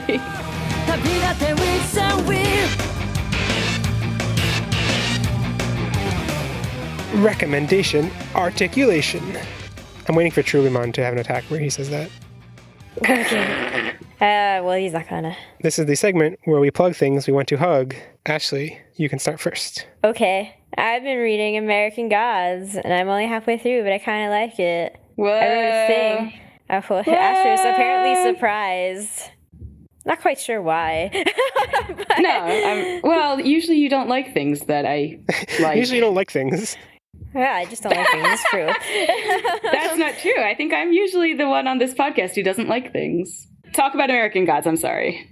I don't know. I wrote smarter things for Scribd in a blog post about it. Basically, it's cool. It has, it's gritty. I like gritty things, I guess. Not too gritty. And then, if you feel like contemplating America's soul some more, it's good for that. Oh, that is a really good reason why you'd like. I forgot it was about America. Yeah. It's basically all about thinking about America. I think that's why I like it. And I also like it to see how much it does still apply to current awful political things, but also kind of the funny and tragic anachronistic things. Mm-hmm. Those are fun in a different way. Yeah, that's why you should read it. Also, it's becoming a TV show. Don't you want to be cool? I want to see the TV show. It already is a TV show. Yeah, no, it's it going to launched start airing. today. It launched today. Okay, chill. Oh, it did? out. Okay, Yeah. by the time people are listening to this, it will have launched like 5 months ago, so... That's true. In my 5 world, years. it only launched like right now. Okay. Oh, yeah, it launched like an hour ago. Yeah. I wanted to see it! Curse you! Oh my goodness. All right, is it my turn? No. Yes. I'd like to recommend Wynonna Earp, which is a TV show. I don't know what channel it's like actually on, but it is the first season's on Netflix. It's about the descendants of Wyatt Earp who have to kill the revenants that keep coming back of all the people he killed. It involves Doc Holliday and all the main characters are female, and it actually treats its female characters pretty well. Apparently it's sci-fi. Yeah, because of the revenants. A revenant is a zombie I've monster never thing. heard of this. No, I mean Yeah. the channel. The channel sci-fi. Oh, that makes sense. Don't worry, Ash. I was confused too. Yeah, I thought you meant the genre. It is sci-fi. Yes, I guess. It's also Western. All right, I'm done. Okay, Andrew. I'm gonna recommend a Shonen Jump thing, and no one here is biased or anything. So I'm gonna recommend Robot X Laserbeam, which is fun. It's golf. It makes golf fun. Oh, I was Wait, really is this excited. the Kuroko thing? Yep. I was hoping it was a shipping thing, like there's a robot that's in love with a laser beam. Nope, that would not Yeah. make any sense. But The also, title doesn't make that like- much more sense. Also, Yeah. he's totally on the spectrum, which I can relate to. Also, it's by the Kuroko no Basket guy. Which is very important. Yes. It is very important. It's the only reason I would ever give it a shot. Right? Same. And it's only a few chapters in it. It's already gay. Of course. It's Kuroko no Basuke guy. Sports are just gay. That too. Yep. And yeah, I guess by the time people hear this, it'll be several more chapters into it because it'll be 10 months from now. But if you are interested or care about supporting manga legally, unfortunately, there's new series like this. If you don't get them in the way the Shonen Jump model works is you have a subscription and you get the issues that come out while your subscription is active. It's not an all-you-can-eat model like Netflix. So and only the last 3 months issues are available to buy after that point. Which you can buy them for really cheap. You can buy them for $1 an issue. Or you can just buy the manga, right? But the when thing it comes is, out. there's a big gap between there's a big gap between it being in the magazine and coming out as a manga. I mean, this series hasn't even been announced as coming out in volume format in the US yet. Oh no. So, I mean, it's kind of like, I don't think there have been any that have been in Shonen Jump like this that haven't. So I think it's a pretty good guess that it will eventually, but it'll be a long time. Like Promise Neverland has been running in Jump for like 3/4 of a year, and like in the weekly Jump chapters, it comes out same day as Japan. But the GN in Japan, in the volume format in Japan, has already had 2 volumes. Tankobon.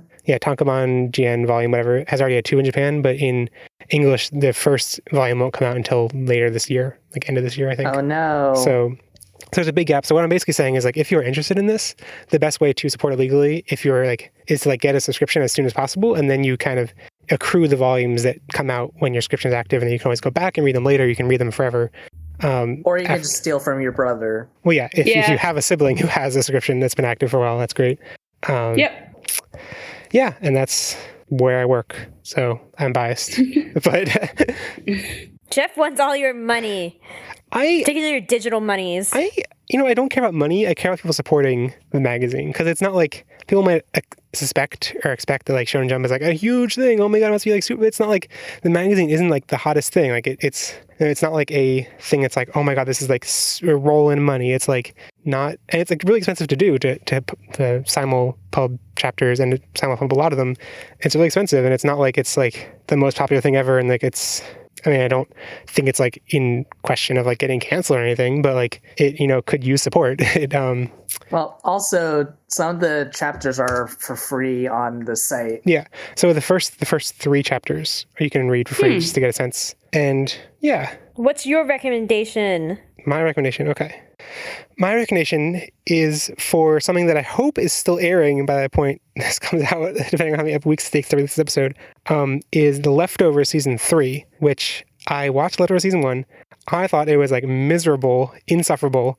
Like I kept watching because I was intrigued. It was like really well shot and like made. But like the first season of Leftovers, which is based on the book, which Ashley's read, and I can complain to her about because it's just so insufferable, and like it's all about grief basically. Like the premise is that 2% of the world's population disappear in a rapture-like event. And it's about, it's not about the mystery of like how this happened, like what are the mechanics of this. It's more about how people are reacting in the wake of that. And some of the things they explore are the people speculating about that, but it's not really about solving that mystery. But the first season is just so insufferable. It's about a character who ended up not losing any of his family in this event, but still tore their family apart. And like the banner for the first season is him like punching a wall, all emo like, and I'm like, I get it. Your life is so terrible. Like it's so insufferable. But the second season, I recently caught up on the second season to watch the third season. And there was like a year and a half between each one, so it's been a while. It's been like 3 years since I watched the first season. Catching up on the second season. The second season is fantastic. It's so good. Is it what's it called? Like each season's different? Kind of. It's not actually. It ends up, it has a second season, like a totally different setting, but it's the same cast of characters. They basically move. And the second season is about, they go to a town. They all move to a town where there weren't any departures. Like statistically, there's like an extremely rare chance, so they all kind of attribute to be a miracle place, and they set up a national park around this special town. And then it's a really cool concept. It's a really cool season. It's just really well told, like metaphorical storytelling, and it's really good. It's also very religious, like Christian imagery and stuff. So I don't know, that might not be some people's thing. But it's really good. I mean, you described it as being about grief, but it's also definitely about the collapse of belief systems. Oh, yeah. About the collapse of belief systems and the reforming of different belief systems in wake of something huge and unexplainable. That actually sounds really cool. It is, but the first season is so insufferable at times. Like, I mean, okay, the book is definitely like, okay, yeah, you're just like a literary pretentious person. Like, forget it. I'm not reading that book. I mean, the problem I have with this first season is that like one of the main thing, like the main institutions that comes up after the departure is a cult that like their main thing is they wear white and they don't talk and they smoke all the time, and they're just like, they just act annoying to people. Like they stand in people's way and like don't let them do stuff, and they don't let them live out their lives because they're just supposed to be a reminder that the world ended.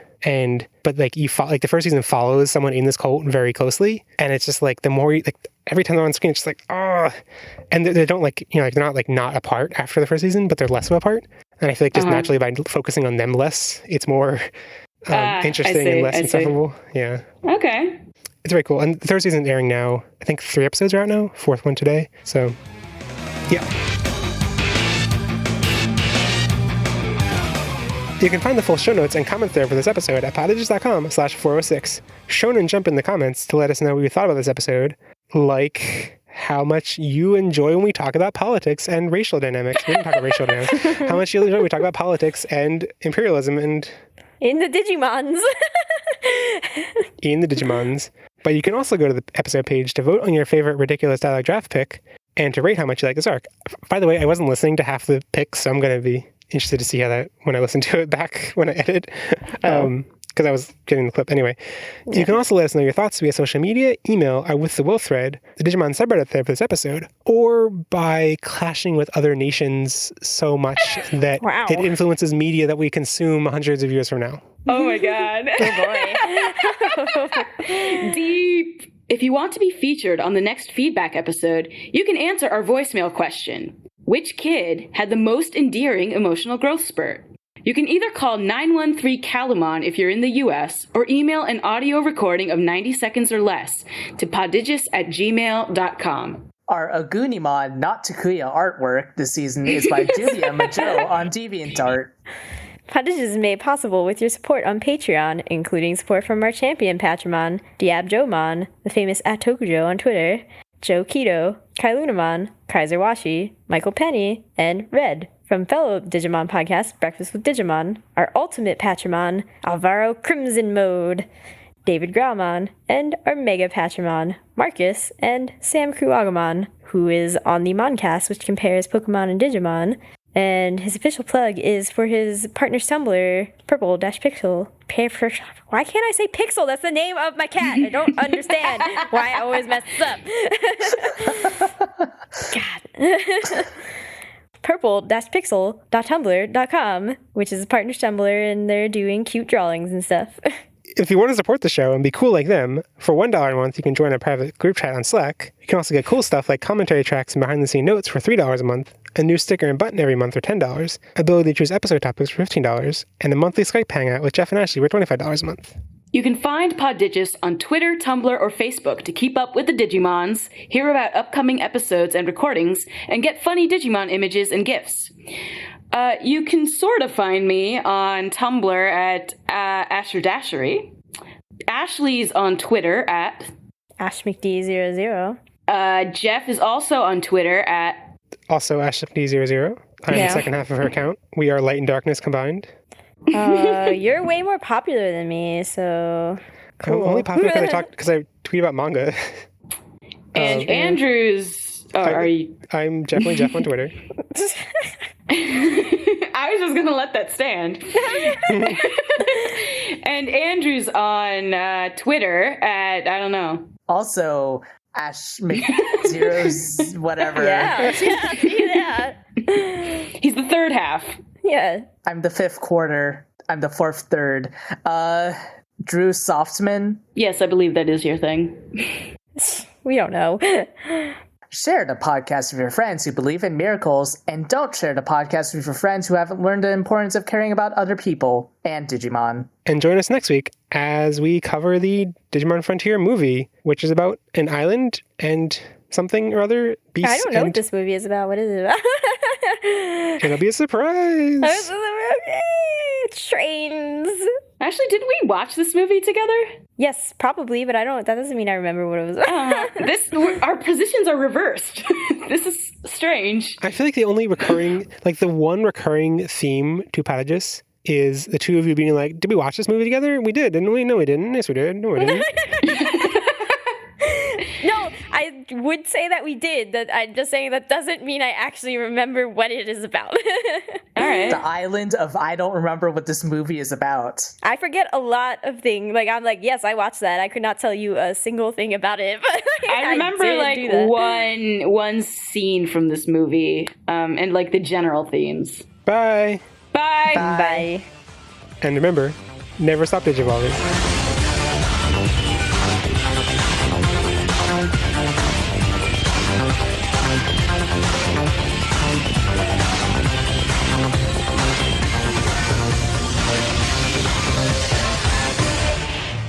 Okay, is everyone recording? I've been recording. Haven't we been recording? Now, recording now. There it goes. Oh, Asher messed it up.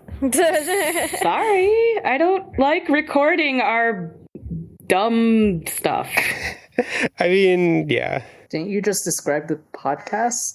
Ooh. Well, yes. Oh, burn, sick burn. Who's that a sick burn on? I think that's a sick burn on the podcast.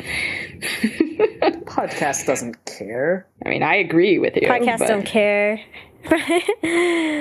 Oh, yeah, a friend of mine had a run-in with a honey badger. For real?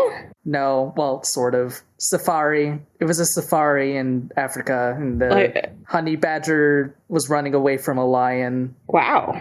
Asher's now impressed. I am sort of impressed.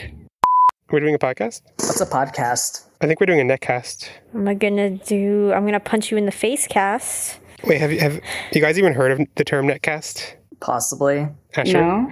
Okay. No. Because it's like there was a small contingent of people that didn't like the term podcast and wanted to make a new name for podcasting and call it netcasts. That sounds silly. Yep. You activated my trap card. Wrong This anime. Yeah, what?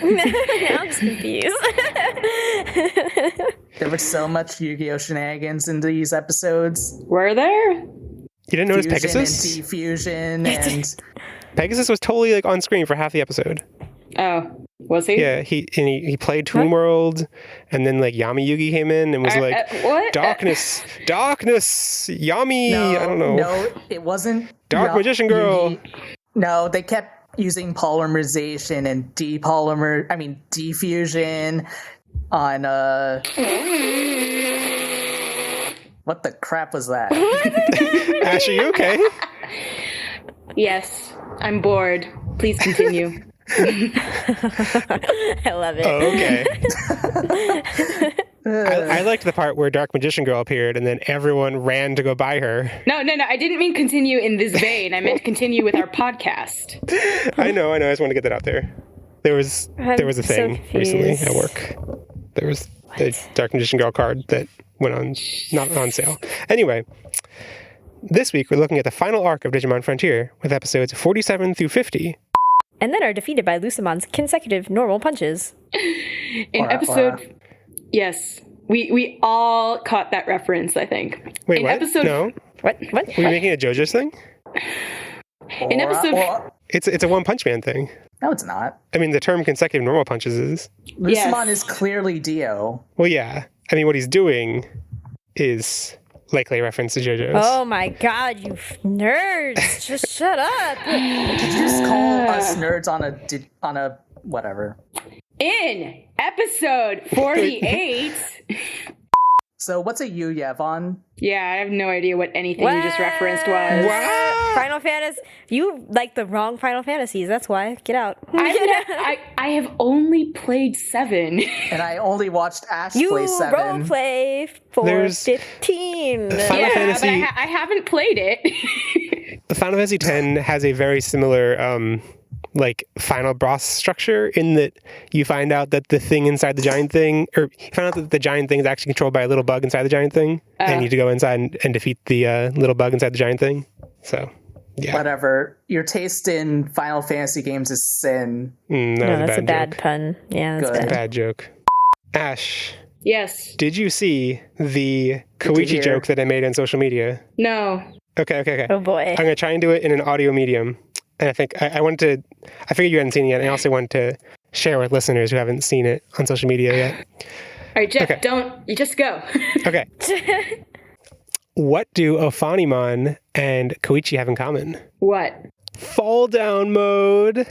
I'm unplugging my mic. I'm leaving. I'm just leaving.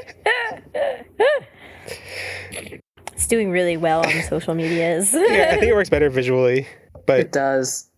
Except Ophanimon doesn't actually appear in fall down mode in this show, so... Well, yeah, but we've been thinking about her because of the try stuff, so... You're trying too hard, Jeff. Oh, boy. Are you going to show Jeff or Ash the... Oh, I don't think there's more I think I got it. I'm assuming I know what the picture is, and I think it's Koichi falling down the stairs. I mean, it's like a... Am I correct? Mm-hmm. I mean, it's a little bit different. It's like... I'll just share with you. Is Koichi lying on his face at the bottom of the stairs? No, it shows the other... It shows Seraphimon and Shrubimon. Oh, wow. This is mean. This is mean. This kid almost died. I have been terrified of falling downstairs because of this show for my entire life. But like, okay, no, but people fall downstairs a lot and they like break things, but they don't die, right? That's not really how the story goes. He was running down and he just like missed the entire flight of stairs. Yeah, I think it's possible. I think he like broke his neck. So like, Isn't Shibuya Station like those are long staircases? Yeah, probably. Yeah, I imagine he would die if he fell like that. I don't know how likely it is to fall exactly like that. I mean, how do you miss? I just feel like the physics of this are just bananas. Just missed the entire flight of stairs. I want to take a minute and just, not a minute, but I want to read some of the responses to this joke on social media. All right. So I'm looking at Reddit while I load Tumblr. I just want all of these people to know that they are terrible, terrible people. Wait, no. Most of the jokes, most of the people are like, delete this. For God's sake, just take your upvote and leave me alone. First of all, how dare you? Jesus. Take your effing upvote, you dark bastard. Koichi is Jesus. No. Oh my God, this has got almost 300 upvotes. What the heck is this? Koichi is Lazarus, guys. Okay, so Tumblr replies, some Tumblr tags, people have tagged it as, bad. A bunch of random keys. Is it the latest Shonen Jump show? Bad. Yes. Another one is just bad Digimon A. That's probably Yeah. Pronounce it right, Jeff. Yeah. Oh my God, why? Get this away from me. Delete this LMAO. Is this everybody wants to delete it. Is this more popular than the Patamon thing now? Oh, I have to tell you, I made the Patamon thing. thing? I made it, a friend made it into a plurk emote for me, and I am horrifying my entire timeline. Thank you so much. Wait, which Patamon? Who made that image? The one with the Duskmon eyes all over it. What was it? Magnus is his name? Thank you very much, Magnus. It is making my life. It is so amazing. Yeah, okay. For people who don't follow us on social media, we'll have a link to it in the show notes. Our listener, Magnus, on Facebook, sent us a GIF they made, because on episode 403, I think it was, we were like, oh, Patamon is born, the Patamon's born from the egg that's in Bokemon's pants, so it gets Bokemon's waistband. What would have happened if it was born, if the egg was carried by Duskmon? Would it have gotten a bunch of eyes? So they animated Patamon having a bunch of eyes, and it is so great. It's the best! I was actually referring to the other Patamon thing from like a few weeks ago. Wait, what was that? Am I infected, Koji? Oh, that thing. Oh, yeah. Because that was another, did you do this? Not as funny. No, this one was, this fall down mode definitely was. This is the worst popular spot on this website. Delete. My son has suffered enough. I love Tumblr. Yeah, they're much more performative responses. I really like them. Oh, yes. It's a shame it's so hard to find them by going through the well, that's why they're so much more performative, I think, because there's very little chance anyone will see it. No, Digimon Frontier, how dare. How dare you? How could you? I'm dying. That's pretty straightforward. Oh, you didn't. Jeff did. Jeff did. You underestimate Jeff. Yeah. Okay, this one's just hashtag Digimon, hashtag excuse me, officer, I'd like to report a crime. I actually, when I initially posted it on Twitter, I retweeted it with the text, "Forgive me, Father, for I have punned." Wow. Good job. Did anyone reply to you with "None of you are free from sin"? Banned. None of you are free. I'm sure someone did. All right. I don't get it. Wait, I don't get it, Ash. Yeah, I don't get it. It's a Tumblr meme. Don't worry about it. Nah. All right. Andrew and Ashley can go. Go. No. Save, avenge me. That's the word. Avenge me. Did you die? Are we uniting the light and darkness?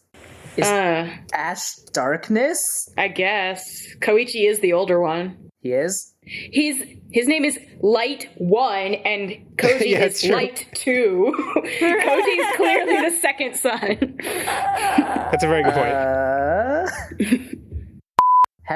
How'd you spell it? Orphanimon? It's not Orphanimon.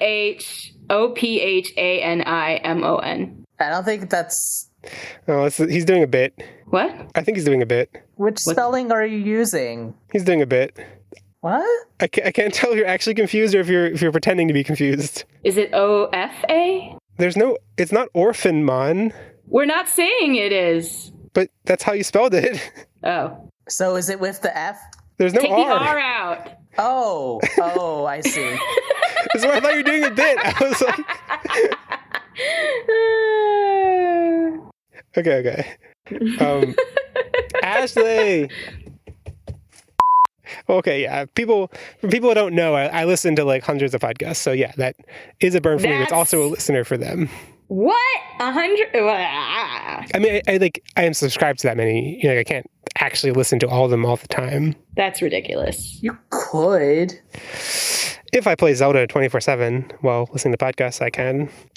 And did That for a couple can't weeks. be good for your brain, like multitasking to that level. Like, Oh wait, no. I mean, especially a game like Zelda, like it's mostly like the brain is not really doing what I can't do. Like I can't listen to podcasts while doing something that requires like I can't play games while listening to things that require visual stimulation. Like if it's an audiobook that requires you to like imagine the scenario or the visuals, I can't do that while doing something visual. But like most podcasts just talking about stuff, I don't know. I think it's totally natural. Podcasts are natural, but looks like tied in first place was JP and Koichi. Serafimon, I think, is the type of guy who would empathize with Angel. I don't like Angel.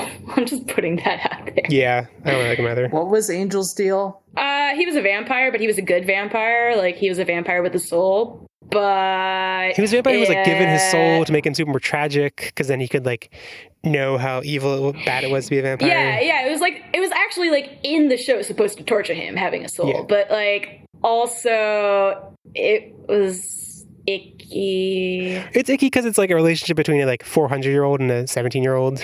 That's not why it's icky, really. It's icky because he's icky. He's also He's like icky. actor-wise, I assume he's also like 10 years older than Michelle probably. Gellar. I don't think people think that the relationship in like Twilight between Edward and Bella is icky because Edward's so much older. It's just there's many other things that come off as icky in that. Okay, that was way ickier than Buffy and Angel. Oh, see, well there you go. Scale, guys, scale. I've given you There's a scale. perspective. I just remember the part of... Actually, now that I'm thinking about it, I'm not sure it was that much ickier.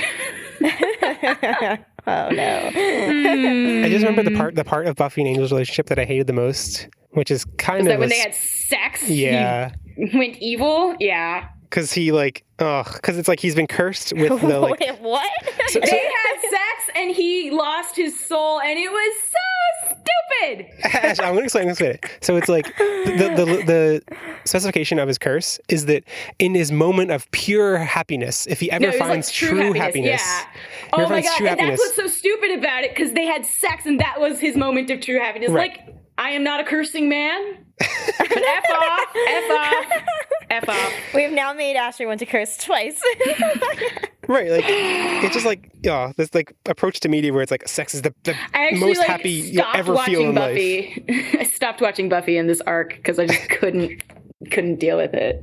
Yeah, it So gets angry. It's kind of interesting, like what she then later that season murders him, which is kind of cool to watch. Sure, but I don't care about Angel's man pain. Then he also comes back anyway, and so Yeah, I knew that too. he has his own show, so he has to at some point. Like Yeah, like, good riddance. goes to LA. Psh. Whatever. Oh yeah, wait, can I tell in my hockey tournament, the first game where we lost 7-2, we were actually super into it. It was like 3-2 with 7 minutes left, and then they scored like 4 goals in like 2 minutes, and I just like threw my stick and was just like banging it against everything in super anger. And then they totally just backed off, but I also thought that their first goal was cheap, so I'm like, I both lost like super dishonorably, but you didn't win with any honor either, so screw you. Like I'm okay with losing as long as it's, honorable. You should have watched all of Buffy's TV shows or all of Joss Whedon's TV shows before coming on this podcast. I thought you knew I was a requirement. No, you shouldn't have. I haven't. And I'm supposed to feel he went to my college, so everyone loves him for everything he does. So I'm supposed to have that. I really hate your little Wesleyan Joss Whedon cult going on. You hated that? Or? It's real garbage. Yeah. I don't think it was... He's not the best. Excuse me, Asher. He founded feminism with Buffy, so... Right. And now he's directing Batgirl. Oh, is he? Yeah. Joss Whedon. Asher's so unimpressed.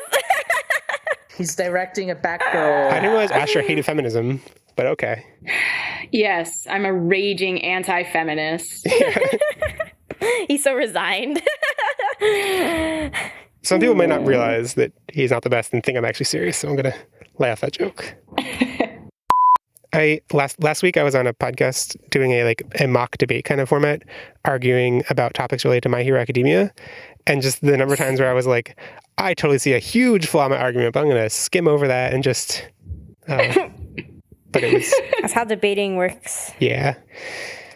Oh. I'm right, and this is why. Although the topics Jeffrey, were it's your turn. The topics were who is best girl, so... What was the answer? I think I lost that one.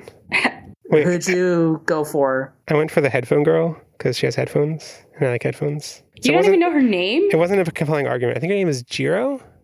If you don't know someone's name, you shouldn't try to debate for them. I didn't have much of an argument for that one. Everyone knows Sue is the best. Who? Suyu? Is that the frog girl? Suyu, yeah. Yes. Yeah. Oh no, I think I did argue for Suyu because I was just like, I don't even believe this you that lost? much. You're terrible. No, I think I won that one. I think I won that one just being like, yes, it's obvious. Everyone says this. Just so revisionist. I think I voted. I think I defended Headphone Girl in terms for a question of which character deserves more screen time. And I think I still lost. Which she definitely deserves more screen time. Who does? The headphone Name girl. is Jiro. You were correct. Jiro dreams of headphones. Yes. Okay. And I think the one I lost to was the creation quirk girl, the Momo Yao. No. Oh, is she the one with pink hair and... No. Who am I thinking? She's of? Acid. Oh. Yeah, that girl's name is literally just Acid. Her name is Ashido. Oh, really? Yeah. See, I don't know any of their names, but I also don't debate about them. It's true. I don't know any other names either. All the names are really obvious puns if you know Japanese or for Japanese viewers. Well, that makes sense. Yeah. Well, I think they're more obvious than most. One. Have you seen Tetsu? No. What? Actually, when you think about it, the names make no sense because they would have been named before they got their quirks. That's It what makes I no sense. said. I mean, some of them know because they're inherited from their parents. Like Bakugo's, both of Bakugo's parents are explodey people. Oh, they are? Yeah. Oh. Also, Ashley, I don't want to hear that from you. You named 2 characters Ice and Snow. I was 17 though, so you get the hell out of here. So Tetsu is a person who has a steel quirk. He can turn to steel. I assumed that, yes. Tetsu means steel. Tetsu is the best. Anyway. Okay, sure. It's Whatever. the best name, at least. That is a pretty good name. Does electricity guy, did he inherit his parents? Because that was the one where I was like, wait, but this doesn't make any sense. His name is literally just Kaminari. Well, I'm not sure which is the family name. Kaminari is the family name, which means... the thing is, Denki means electricity and Kaminari means thunder, I think. So both, I'm not sure what about his parents. I was like, I don't accept this. They don't make sense in plausibility wise for most of them. Plausibility. Right. I saw someone on Twitter pointing out Tetsu and being like, this is dumb. And I'm like, no, that's what's so amazing about it. People have no sense of fun. I mean, at least he's having fun with that one is okay, clearly you know what's up. So that one's just he tried so hard to make it fit, and yeah.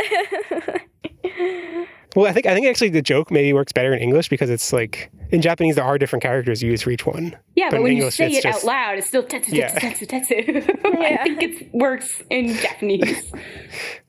I guess I should also. It's kind of related to this topic. Is I really, really, really liked Riku in Kingdom Hearts series. And especially, I guess it like kind of starts in like Chain of Memories with his whole, he'll walk in the twilight between like light and darkness and like use, and I don't think it's quite as flawed as Frontier is, but it has elements of that where it's like all of Kingdom Hearts things like, oh, light and dark, but like they kind of, with Riku and other characters, try to imply that dark is not evil, that he can still use the darkness in ways for good, but then they also still, I think they still like blame things for being dark and still kind of hold that association. I just literally thought of something related to that, and I can't remember what that even is from.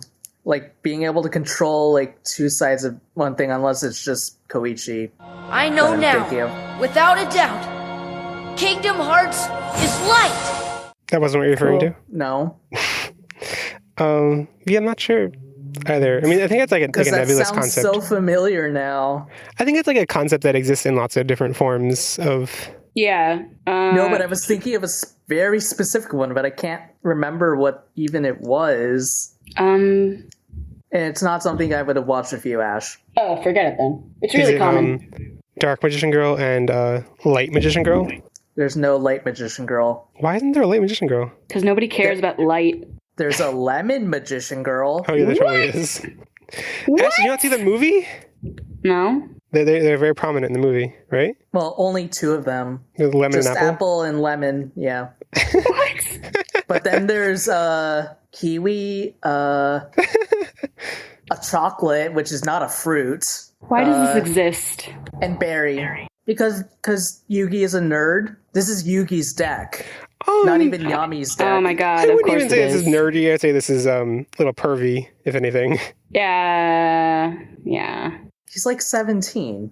So? That's wait. peak pervy time. Yeah, wait, yeah, what? Yeah. Because he's graduating, so he's like 18. Also, I like how the text below this is like, there are two types of quote-unquote girls.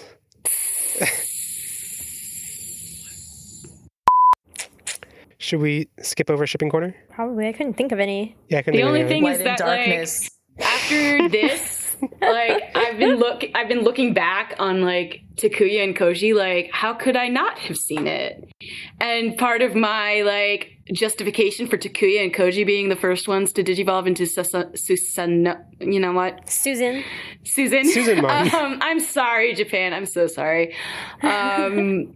Is that, all right, Koji makes sense that he's upset about his brother turning into Data and being eaten.